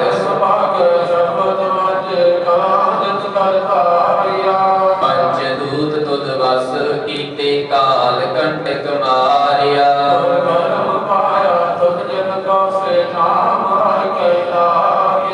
कहै नानक तं सुख हुआ तित घर अनहद वाजे। अनंत सुनो वड भागी हो पार ब्रह्म प्रभ पाइया। दुख रोग संताप उतरे। संत साजन भये सरसे। सुनते पुनीत कहते पवित्र। बिनवंत नानक गुर चरण लागे। सुनते पुनीत कहते पवित्र। बिनवंत नानक गुर चरण लागे। वाहिगुरु जी का खालसा वाहिगुरु जी की फतेह। ठाकुर तुम अरदास जियो पिंड सब तेरी रास। तुम मात पिता बारक तेरे तुम्हारी कृपा कोई न जाने तुम्हारा अंत। ऊंचे से ऊंचा भगवंत सगल समरे तुम्हारा सुतरता। पिछले महीने संग्रांद वाले दिन तो 12वां बाणी की विचार आरंभ की है। पहलियां दो पौड़ियां की विचार आपां पिछले महीने की सी। 12वां बाणी का जिहड़ा प्रमुख विषय है कि मनुख जिहड़ा है वो परमात्मा दे नालों जे टुटिया होया है ते उसका विछोड़ा किवें खत्म होवे। किरत कर्म के विछड़े कर कृपा मेलो राम। ते हर मेलो स्वामी संग प्रभ जिसका निश्चल धाम। परमात्मा दे अगे अरदास करिए परमात्मा कृपा कर। असीं विछड़े हुए हैं असीं टुटे हुए हैं तू सानू मेल ले।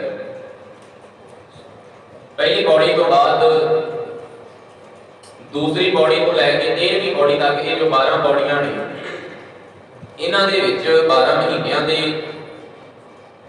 विच आउण वाली रुत्तां दे बदलाव मौसम के बदलाव के आधार पर जां किसी खास वरते जाने वाले प्रतिकर्म के आधार पर किसी खास काम के आधार पर सानू ये समझाया गया है कि असीं जे टुटे हुए हैं तो क्यों टुटे हुए हैं, जे असीं जुड़ना है तो किवें जुड़ना। जे असीं जीवन दे विच दुखी हो रहे हैं तो क्यों हो रहे हैं, जे सानूं सुख चाहिए है, आनंद चाहिए है तो किवें मिल सकदा। अज तीसरी पौड़ी की आपां ने विचार करनी है। सतगुरु जी इत्थे इस पौड़ी दे विच जो प्रमुख विषय है, वैसाख सुहावा तां लगै जां संत भेटै फल सोए। इस महीने दे विच आम तौर ते किसान दे वाढी करन दे नाल किसान दे नाल जुड़े हुए हर एक मनुख दे घर दे विच पैसा हुंदा है।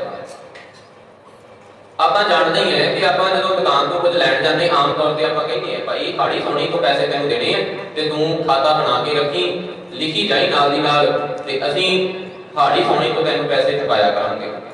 ਸੌਦਾ ਜਿਹੜਾ ਹੈ ਉਹ ਤੂੰ ਸਾਨੂੰ ਦੇ ਦਿਆ। ਇਸ ਤਰ੍ਹਾਂ ਕਿਸਾਨ ਦੇ ਨਾਲ ਜੁੜੇ ਕੋਈ ਹਰ ਬੰਦੇ ਨੇ ਕਣਕ ਦੇ ਝੋਨੇ ਦੇ ਆਉਣ ਦੀ ਉਡੀਕ ਕਰਨੀ ਹੁੰਦੀ ਹੈ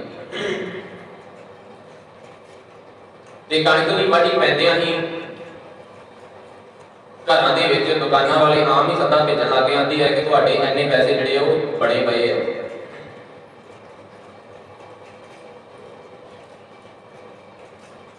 कणक आउण दे नाल, फसल आउण दे नाल साडे घर दे विच, किसान दे घर दे विच ते खुशी आउणी आउणी है। नाल दी नाल होर साडे नाल जुड़े हुए लोग भी खुश हुंदे है कि हुण साडा पुराना हिसाब किताब जिहड़ा वो बराबर होएगा।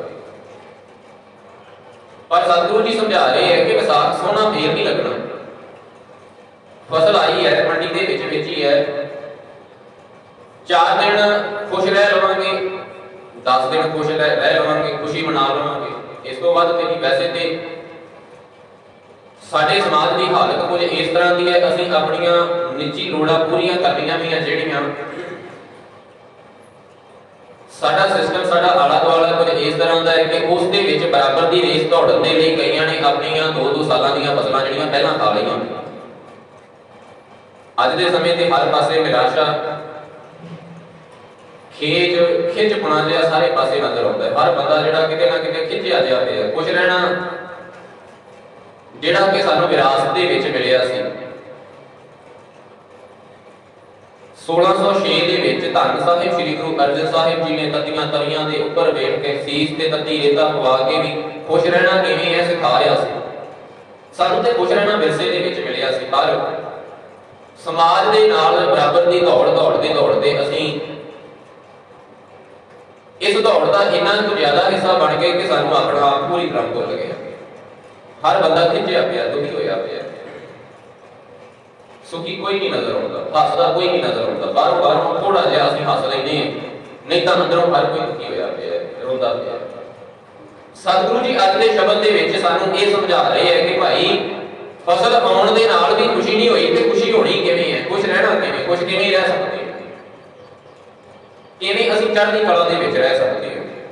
इह मुरझायापन जिहड़ा किवें खत्म होवे साडे अंदरों। शब्द दा विषय वैसाख सुहावा तां लगे ਜਾਂ ਸੰਤ ਭੇਟੈ ਫਲ ਸੋਏ। जे संत रूपी गुण संत ਦੇ ਤਤੇ ਮੌਪਣ ਲੱਗੇ ਕਿਸੇ ਇੱਕ ਸੰਤ ਦੀ ਗੱਲ ਕੀਤੀ ਜਾਵੇ। ਇੱਕ ਸੰਤ ਕੀ ਹੈ? परमात्मा ਦਾ ਗੁਣ, परमात्मा ਦਾ ਨਾਮ, ਉਹੀ ਇੱਕ ਹੈ। ਉਸ ਤੋਂ ਬਿਨਾਂ ਬਾਕੀ ਸਾਰਿਆਂ ਦੀ ਤੇ ਗਿਣਤੀ ਹੈ। ਬਾਕੀ ਸਾਰੀਆਂ ਚੰਗੀਆਂ ਚੀਜ਼ਾਂ ਦੀ ਵੀ ਇੱਕ ਤੋਂ ਵੱਧ ਗਿਣਤੀ ਹੈ।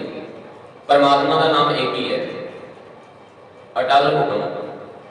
सतगुरु जी समझा रहे जे असीं उसदे विच वस जाते हैं, उसदे विच समा जाते हैं, तां सानूं वैसाख सोहना लगन लग जाता है। वैसाख का भाव केवल वैसाख का महीना ना लईए, वैसाख का भाव साडा जीवन सानूं तां सोहना लगन लग जाता है जे असीं गुणां नूं प्राप्त कर लईए। अज दा जो दिन है एक वैसाख साडे लई बहुत महत्वपूर्ण बने। भावें कि वैसाखी जिहड़ी है वो भारत वर्ष का एक प्रमुख त्यौहार है, पर साडे लई इसका खास महत्व इस करके बढ़ गया क्योंकि इस दिन साडे विच एक न्यारा भेस, साडा एक न्यारा भेस, साडी एक न्यारी बोली जिसकी असीं चंगी तरह पछाण कर पाए जदों खालसा पंथ की साजना। ਵੱਖ-ਵੱਖ ਇਤਿਹਾਸਕਾਰਾਂ ਨੇ, ਵੱਖ-ਵੱਖ ਕਵੀਆਂ ਨੇ, ਵੱਖ-ਵੱਖ ਲਿਖਣ ਤੇ ਬੋਲਣ ਵਾਲਿਆਂ ਨੇ ਆਪਣੇ ਆਪਣੇ ਅੰਦਾਜ਼ ਦੇ ਵਿੱਚ ਖਾਲਸਾ ਸਾਜਨਾ ਦਿਵਸ ਦੀ ਸਿਫਤ ਨੂੰ ਲਿਖਿਆ ਹੈ ਤੇ ਗਾਇਆ ਹੈ। ਅਸਲ ਦੇ ਵਿੱਚ ਇਹ ਜੋ ਖਾਲਸਾ ਸਾਜਨਾ ਦਿਵਸ ਹੈ, ਇਸ ਦੀ ਤਿਆਰੀ ਜੇ ਆਪਾਂ ਬਰੀਕੀ ਨਾਲ ਸੋਚਦੇ ਦੇਖਦੇ ਹਾਂ ਤੇ ਇਸ ਦੀ ਤਿਆਰੀ ਗੁਰੂ ਨਾਨਕ ਸਾਹਿਬ ਜੀ ਦੇ ਸਮੇਂ ਤੋਂ ਹੀ ਹੈ। ਸਗੋਂ ਜਦੋਂ ਭਾਈ ਗੁਰਦਾਸ ਜੀ ਦੀਆਂ ਵਾਰਾਂ ਨੂੰ ਆਪਾਂ ਪੜ੍ਹਦੇ ਹਾਂ, ਹੈ ਕਰਦੀ ਸੁਣੀ ਲੁਕਾਈ, ਜਦੋਂ ਸਮੇਂ ਦਾ ਮਾਹੌਲ ਗੁਰੂ ਨਾਨਕ ਸਾਹਿਬ ਜੀ ਦੇ ਸਮੇਂ ਤੋਂ ਪਹਿਲਾਂ ਸਾਡੇ ਹਾਲਾਤ ਕੀ ਹੈ, ਸਾਡਾ ਵਾਤਾਵਰਨ ਕਿਦਾਂ ਦਾ ਹੋਇਆ ਪਿਆ, ਸਮਾਜ ਕਿਦਾਂ ਦਾ ਹੋਇਆ ਪਿਆ, ਜਦੋਂ ਅਸੀਂ ਇਸ ਪਾਸੇ ਝਾਤੀ ਮਾਰਾਂਗੇ ਤੇ ਸਾਨੂੰ ਇਦਾਂ ਮਹਿਸੂਸ ਹੋਵੇਗਾ, ਇਦਾਂ ਸਾਨੂੰ ਲੱਗੇਗਾ ਕਿ ਜਿਵੇਂ ਖਾਲਸਾ ਪੰਥ ਦੀ ਸਾਜਨਾ ਦਾ ਜਿਹੜਾ ਇਹ ਕੰਮ ਹੈ, ਇਹ ਕੁਦਰਤੀ ਤੌਰ ਤੇ ਬਹੁਤ ਲੰਮਾ ਸਮਾਂ ਪਹਿਲਾਂ ਹੀ ਸ਼ੁਰੂ ਹੋ ਗਿਆ। ਉਹ ਕਿਵੇਂ? ਜੇ ਸਮਾਜ ਦੇ ਵਿੱਚ ਬੁਰਾਈ ਆਈ ਹੈ ਤੇ ਤਾਂ ਹੀ ਚੰਗਿਆਈ ਨੇ ਜਨਮ ਲੈਣਾ। ਬੁਰਾਈ ਨੂੰ ਰੋਕਣ ਦੇ ਲਈ ਤਾਂ ਹੀ ਕਿਸੇ ਵੱਡੇ ਰੂਪ ਦੇ ਵਿੱਚ ਚੰਗਿਆਈ ਨੇ ਜਨਮ ਲੈਣਾ ਹੈ। ਜੇ ਸਮਾਜ ਦੇ ਵਿੱਚ ਬੁਰਾਈ ਫੈਲੀ ਗਈ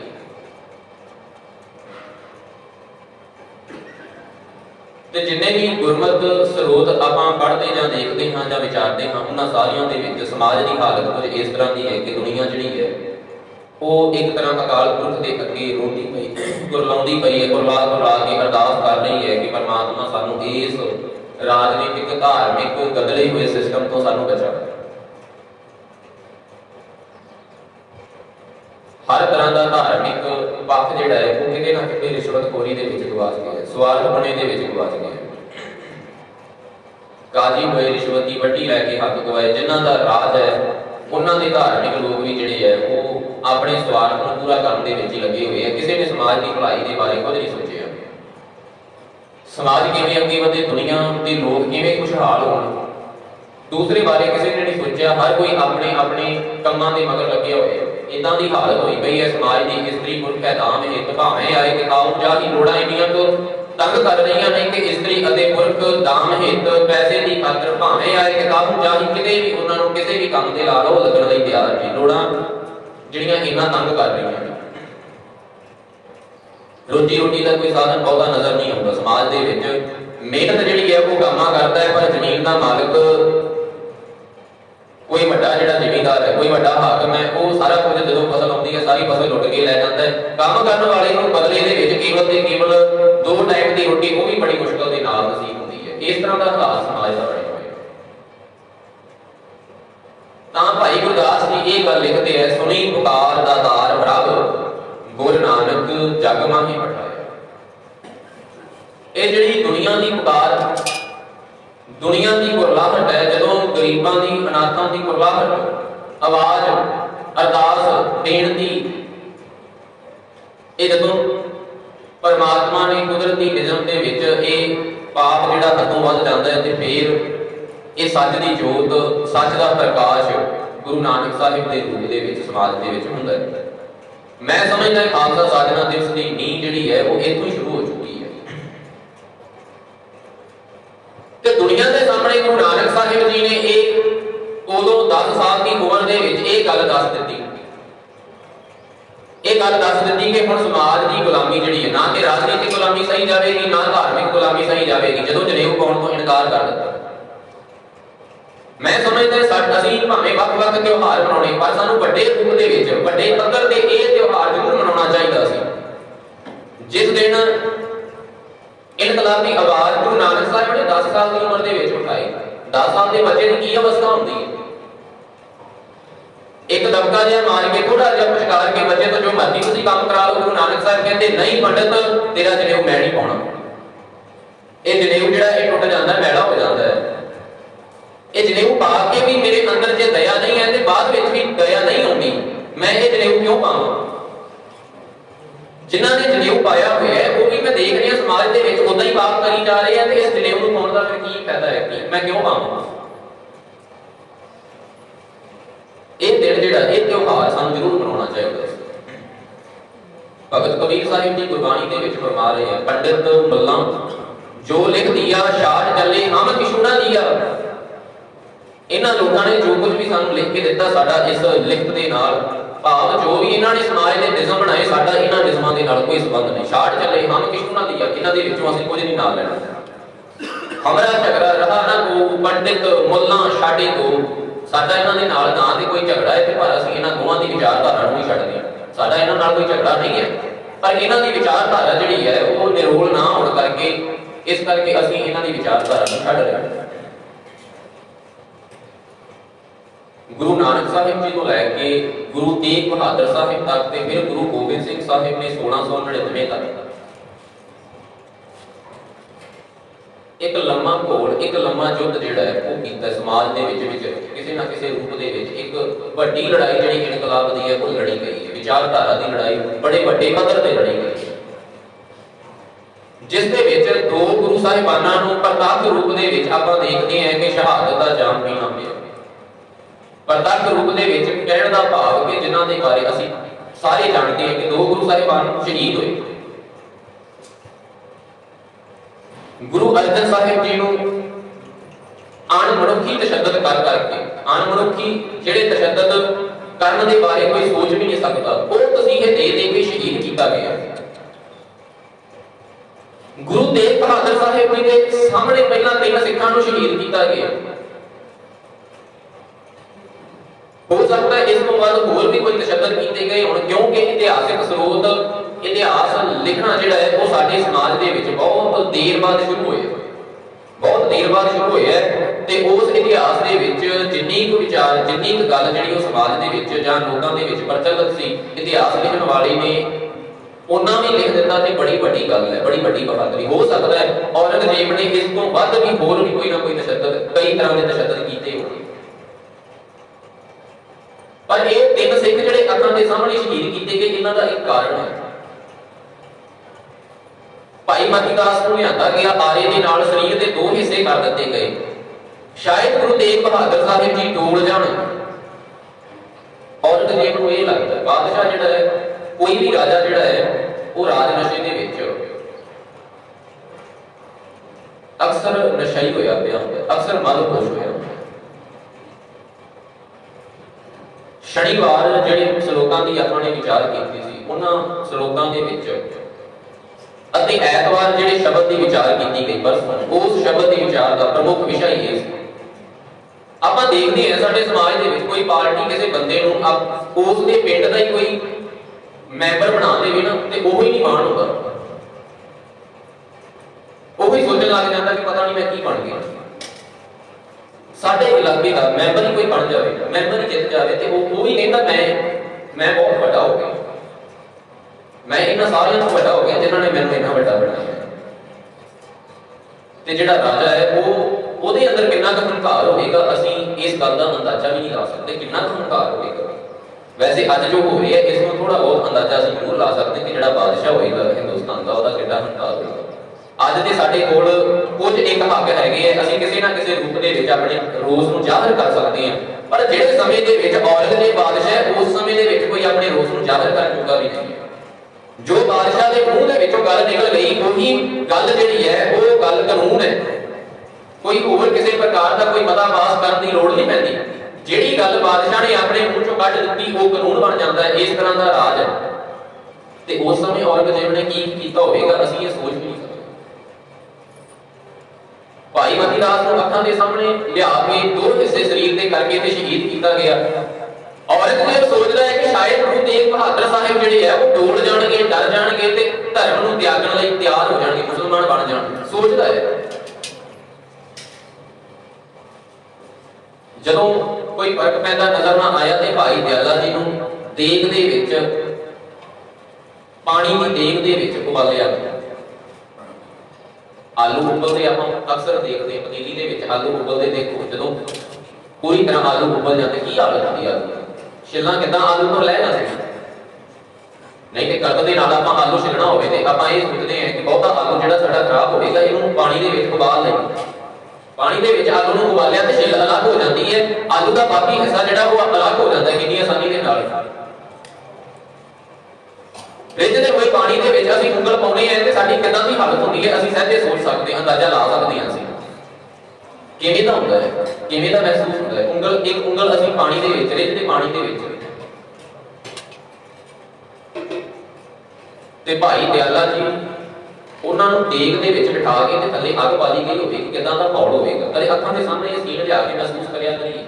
ਸ਼ਾਇਦ ਸਾਡੇ ਅੰਦਰੋਂ ਪਾਪਾਂ ਵਾਲੀ ਬਿਰਤੀ ਖਤਮ ਹੋ ਕੇ ਤੇ ਗੁਰੂ ਦੇ ਵਿਰਸੇ ਦੇ ਨਾਲ ਜੁੜਨ ਦੀ ਜਿਹੜੀ ਗੱਲ ਹੈ ਉਹ ਪੱਕੀ ਹੋਣ ਲੱਗ ਜਾਵੇ। ਸ਼ਾਇਦ ਸਾਡੇ ਅੰਦਰ ਗੁਰੂ ਦੇ ਪ੍ਰਤੀ ਹੋਰ ਜ਼ਿਆਦਾ ਪਿਆਰ ਵਧਣ ਲੱਗ ਜਾਵੇ ਜੇ ਅਸੀਂ ਆਪਣੇ ਇਤਿਹਾਸ ਨੂੰ ਮਹਿਸੂਸ ਕਰਨਾ ਸ਼ੁਰੂ ਕਰ ਦਈਏ।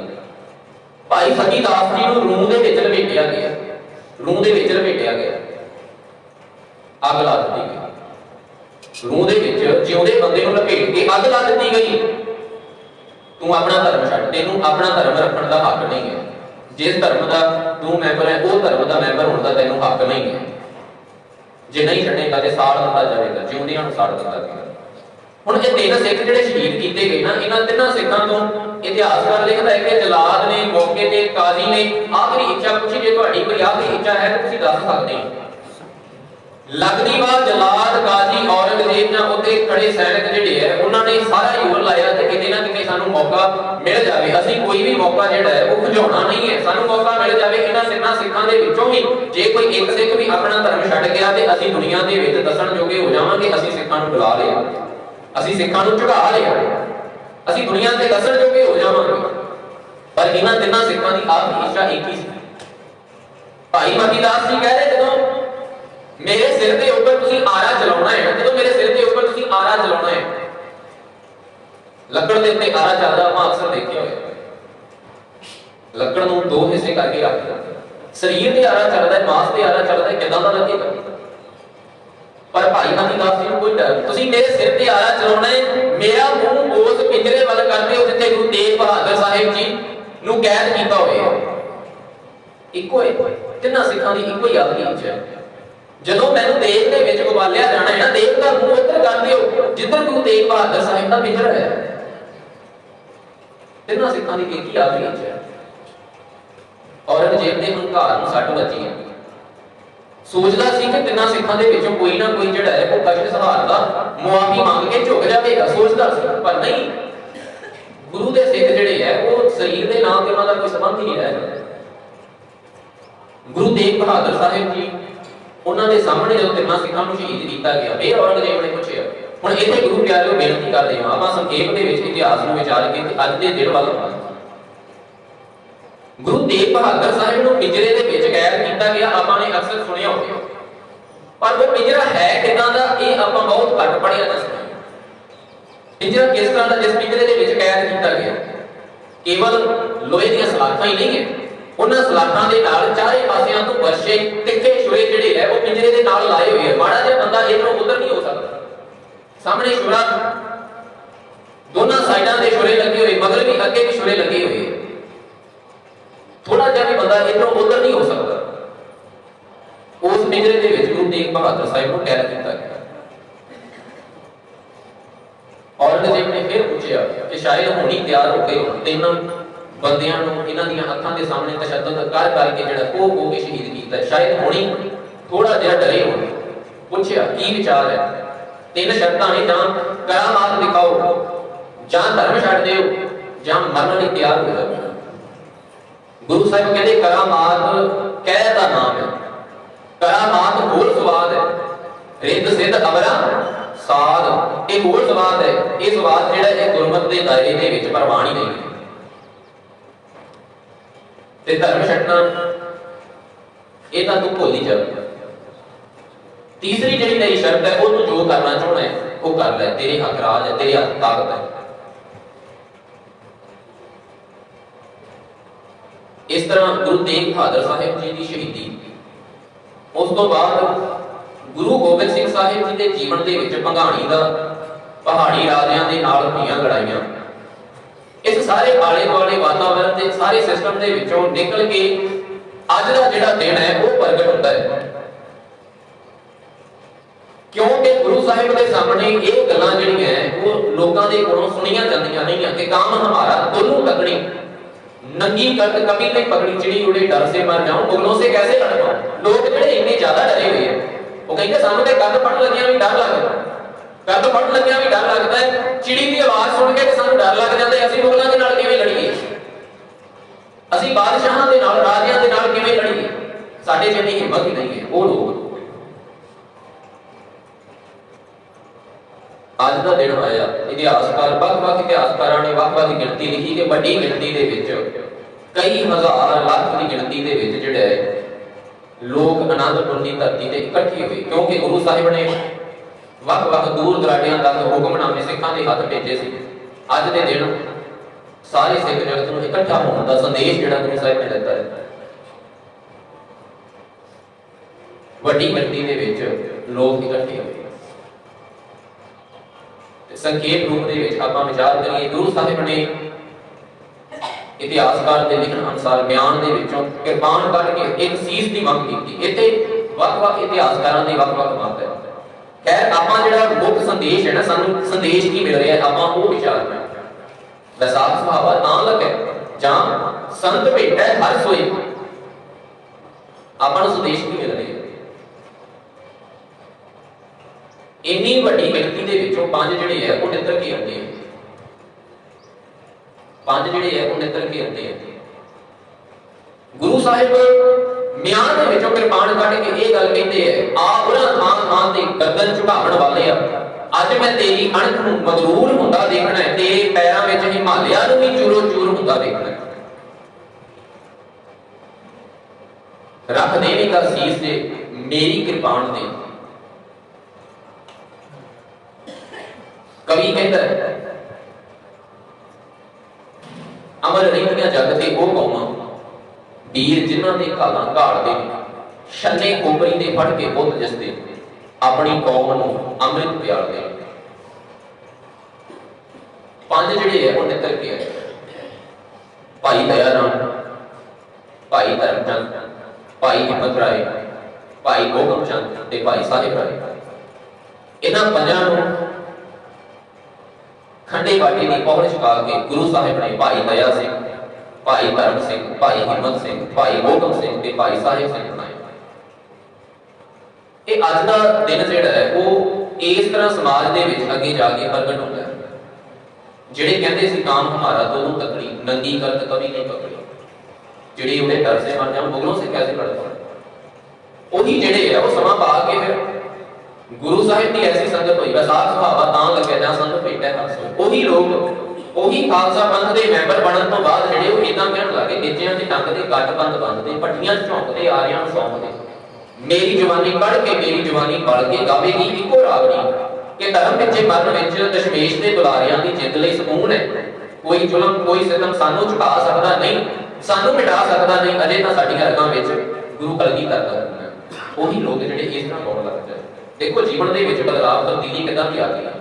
वैसाख सुहावा तां लगे जां संत भेटै हर सोई।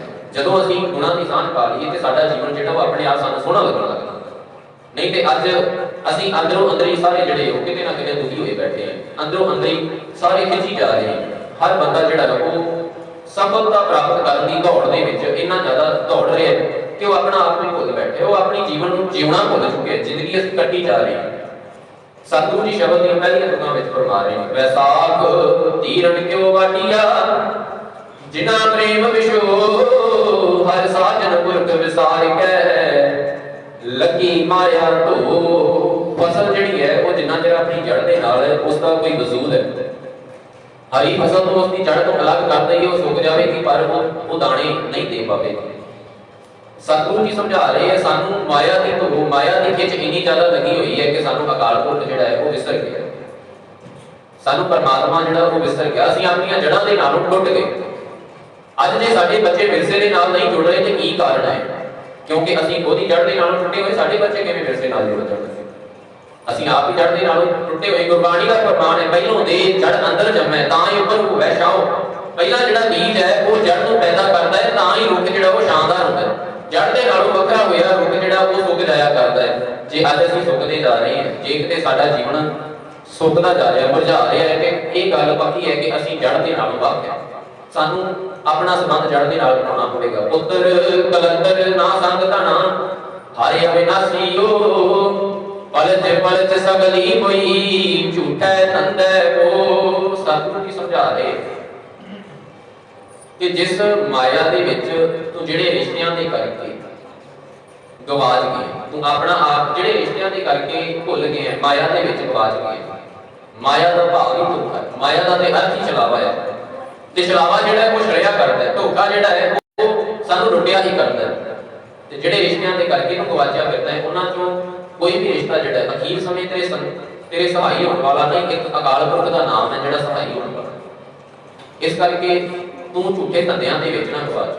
एक सहार के नाम बिन अज्ञा लईए कोई, गई विसार विगुचना प्रभ बिन अवर ना कोई। परमात्मा के नाम तो बिना बाकी तू जो कुछ भी लुटिया है, जो कुछ भी इकट्ठा किया है, वो सारा कुछ जिहड़ा है माया दे विच गवाचे होने करके तेरे कोलों खुस जाता है।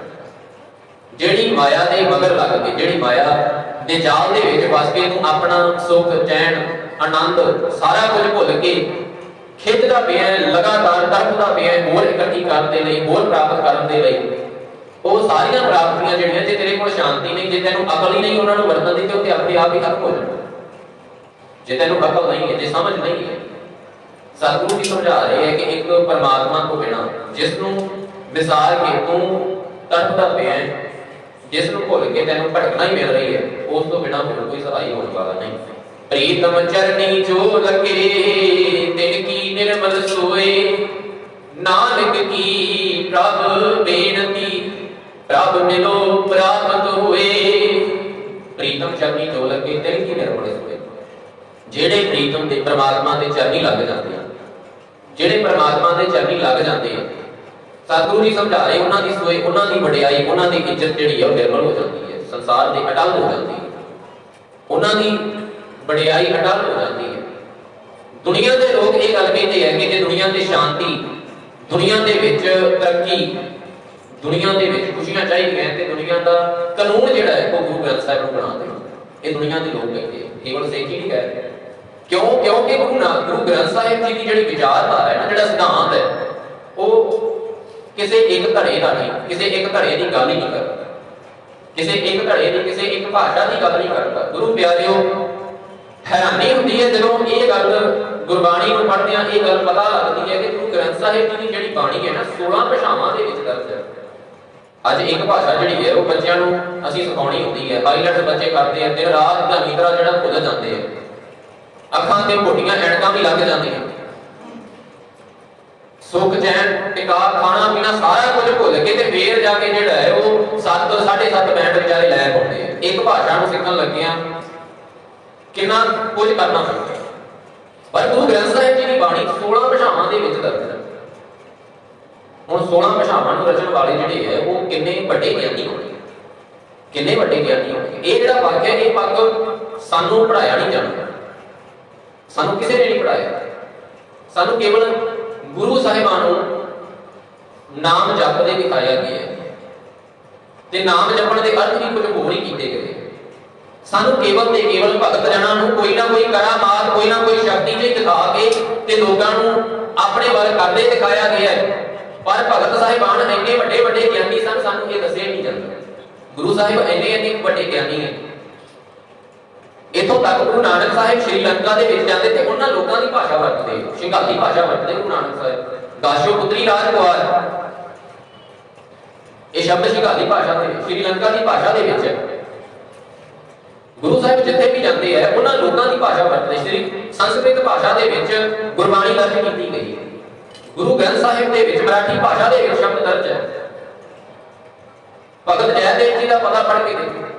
श्रोमणी कमेटी ਅਤੇ ਹੋਰ कई ਵੱਡੀਆਂ संस्थावां ਦੇ ਵਿੱਚ ਜਦੋਂ ਗ੍ਰੰਥੀ ਦੀ ਭਰਤੀ ਹੁੰਦੀ ਹੈ ਨਾ, ਗੁਰੂ ਗ੍ਰੰਥ ਸਾਹਿਬ ਦੇ ਵਿੱਚ ਇੱਕ ਸ਼ਬਦ ਹੈ ਜਿਸ ਨੂੰ ਭਗਤ ਜੈਦੇਵ ਜੀ ਦਾ ਪਤਾ ਕਿਹਾ ਜਾਂਦਾ ਹੈ ਤੇ ਗ੍ਰੰਥੀਆਂ ਤੋਂ ਟੈਸਟ ਹਰ ਵਕਤ ਅਕਸਰ ਹੀ ਉਸ शब्द का लिया जाता है। क्यों? क्योंकि बहुत सारे जिहड़े है वो इत्थे जाके डोल जाते हैं। भाषा बड़ी औखी है, पढ़िया नहीं जाता।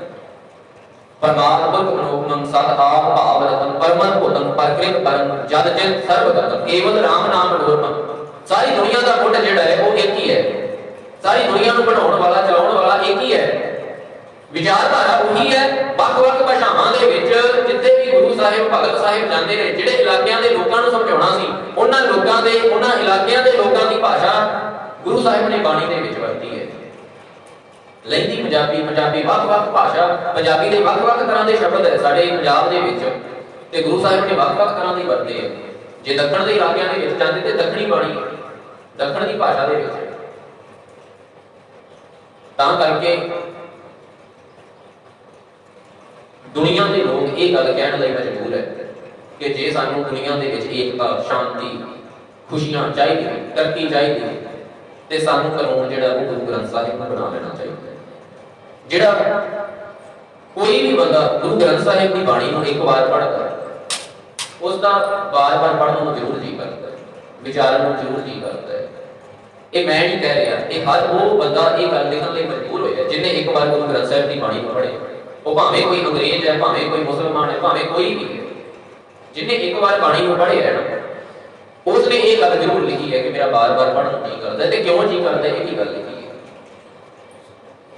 ਜਿਹੜੇ ਪ੍ਰੀਤਮ ਦੇ ਚਰਨੀ ਲੱਗ ਜਾਂਦੇ ਆ, ਉਹਨਾਂ ਦੀ ਵਡਿਆਈ ਸਦਾ ਅਟੱਲ ਹੋ ਜਾਂਦੀ ਹੈ। ਜਿਹੜੇ ਪਰਮਾਤਮਾ ਦੇ ਚਰਨੀ ਲੱਗੇ, ਦੁਨੀਆ ਦੇ ਵਿੱਚ ਜਾਤ ਪਾਤ ਦਾ ਕੋੜ ਜਿਹੜਾ ਹੈ ਉਹ ਅੱਜ ਵੀ ਨਹੀਂ ਨਿਕਲ ਰਿਹਾ, ਪਰ ਦੁਨੀਆ ਦੇ ਲੋਕ ਜਿਹੜੇ ਹੈ ਉਹ ਭਗਤ ਰਵਿਦਾਸ ਜੀ ਦੇ ਅੱਗੇ ਅੱਜ ਸਿਰ ਝੁਕਾਉਂਦੇ ਹੈ।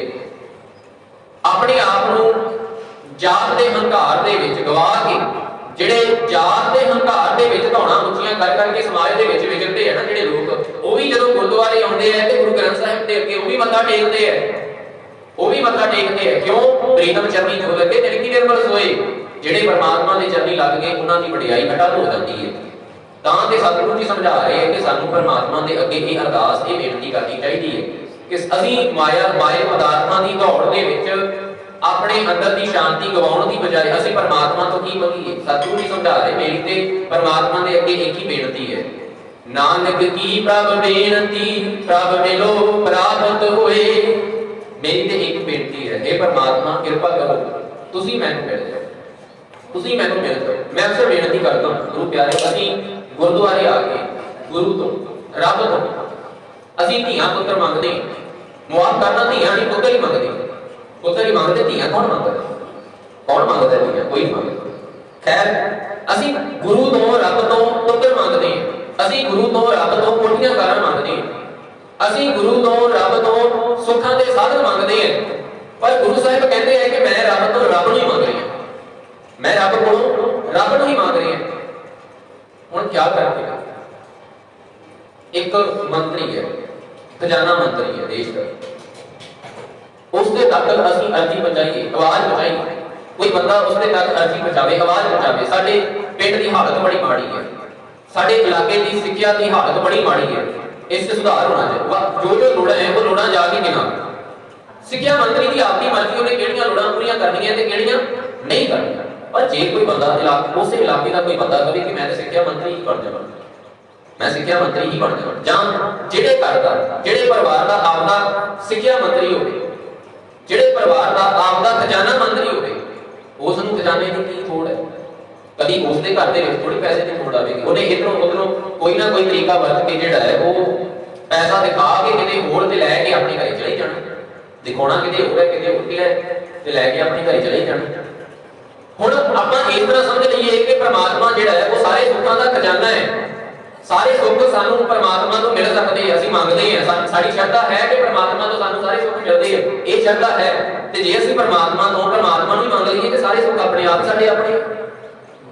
ਜਦੋਂ ਖਜ਼ਾਨਾ ਮੰਤਰੀ ਸਾਡੇ ਘਰ ਦਾ ਹੋ ਗਿਆ, ਜਦੋਂ ਖਜ਼ਾਨਾ ਮੰਤਰੀ ਸਾਡੇ ਘਰ ਦਾ ਹੋ ਗਿਆ ਤੇ ਸਾਰਾ ਖਜ਼ਾਨਾ ਸਾਡਾ ਹੀ ਹੋ ਗਿਆ। ਦੁਨਿਆਵੀ ਜਿਹੜਾ ਖਜ਼ਾਨਾ ਮੰਤਰੀ ਹੈ ਉਸ ਨੂੰ ਤੇ ਕੋਈ ਚਲਾਕੀ ਖੇਡਣੀ ਪੈਣੀ ਹੈ, ਪਰ ਜਿਹੜਾ ਰੱਬ ਹੈ ਉਸ ਨੂੰ ਚਲਾਕੀ ਨਹੀਂ ਨਾ ਖੇਡਣੀ ਪੈਣੀ। ਜਦੋਂ ਰੱਬ ਸਾਡਾ ਹੋ ਗਿਆ ਤੇ ਭਾਈ ਸਾਰੇ ਸੁੱਖ ਸਾਡੇ ਹੋ ਗਏ। ਸਤਿਗੁਰੂ ਜੀ ਸਮਝਾ ਰਹੇ ਆ, ਮੇਰੀ ਤੇ ਰੱਬ ਦੇ ਕੋਲ ਇਹ ਬੇਨਤੀ ਹੈ ਕਿ ਰੱਬ ਜੀ ਤੁਸੀਂ ਮੈਨੂੰ ਮਿਲ ਜਾਓ, ਤੁਸੀਂ ਮੈਨੂੰ ਮਿਲ ਜਾਓ। ਤਾਂ ਫਿਰ ਅਖੀਰ ਤੇ ਸਤਿਗੁਰੂ ਜੀ ਇਹ ਸਾਰੇ ਸ਼ਬਦ ਦਾ ਨਿਚੋੜ ਕੱਢਦੇ ਕਿ ਸਾਨੂੰ ਸੁੱਖ ਉਦੋਂ ਹੀ ਪ੍ਰਾਪਤ ਹੁੰਦੀ ਹੈ। ਵੈਸਾਖ ਸੁਹਾਵਾ ਤਾਂ ਲੱਗੈ ਜਾਂ ਸੰਤ ਭੇਟੈ ਹਰ ਸੋਏ।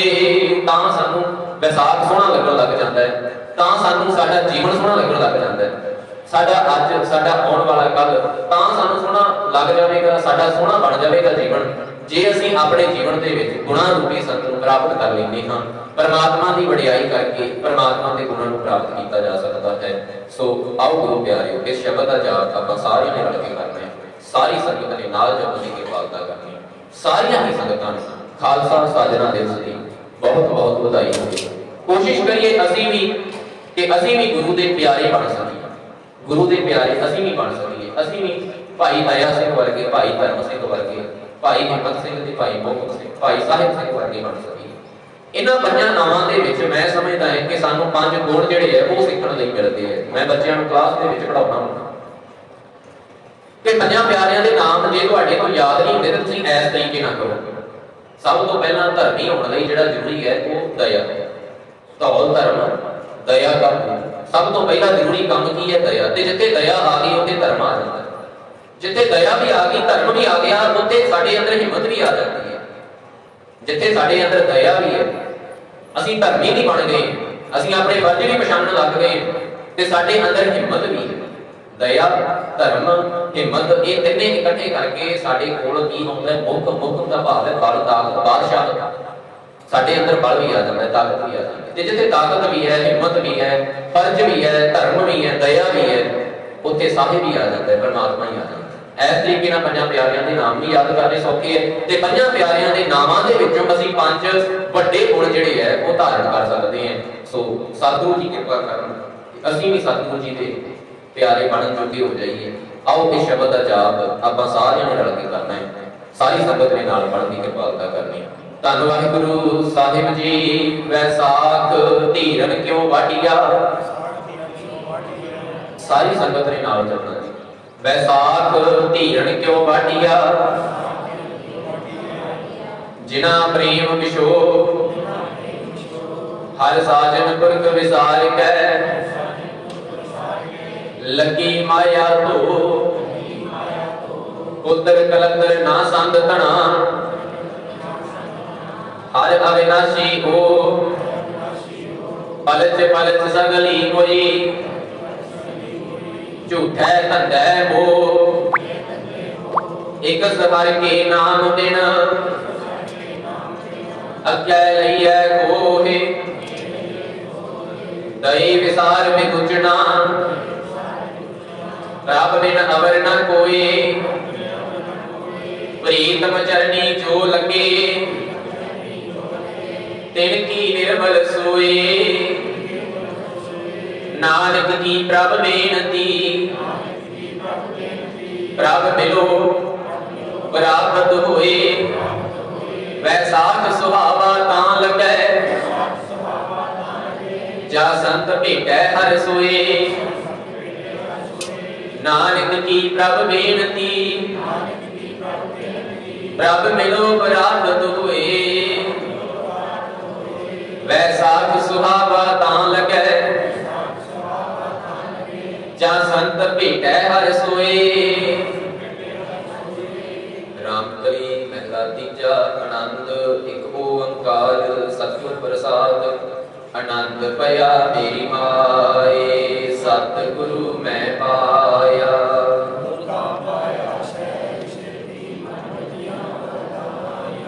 ਰਾਗ ਰਤਨ ਪਰਵਾਰ ਭਰੀਆਂ, ਸ਼ਬਦ ਗਾਵਣ ਆਈਆਂ,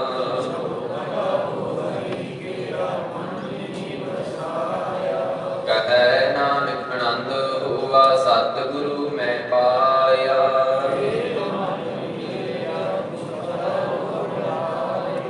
ਹਰ ਨਾਲ ਰਹੋ ਤੂੰ ਮਨ ਮੇਰੇ, ਦੁਖ ਸਭ ਵਿਸਾਰਨਾ,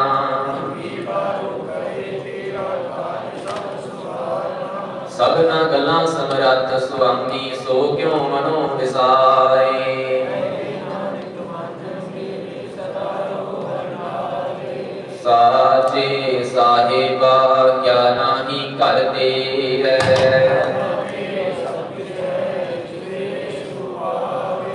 ਸਦਾ ਸਿਫਤ ਸਲਾਹ ਤੇਰੀ, ਨਾਮ ਮਨ ਵਸਾਵੇ।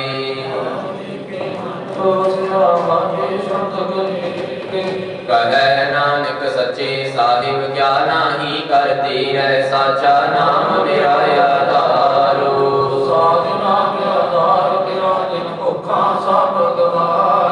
ਕਰ ਸ਼ਾਂਤ ਸੁਖ ਮਨ ਆਏ ਵਸਿਆ, ਜਿਨ ਇੱਛਾ ਸਭ ਪੁਜਾਈਆਂ।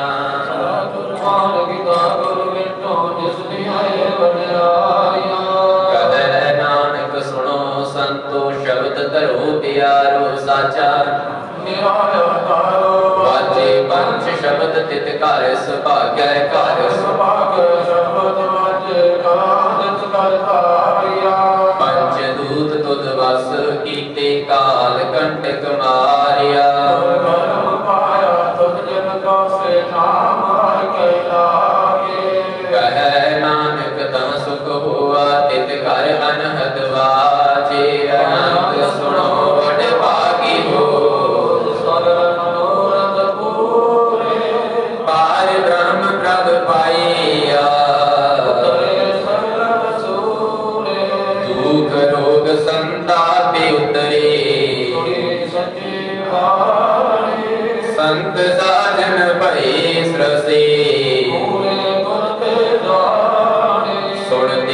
पुनीत कहते पवित बिणवंत नानक गुर चरण लागे सुनते पुनीत कहते पवित बिणवंत नानक गुर चरण लागे। वाहिगुरु जी का खालसा वाहिगुरु जी की फतेह। ठाकुर तुम अरदास जियो पिंड सब तेरी रास तुम मात पिता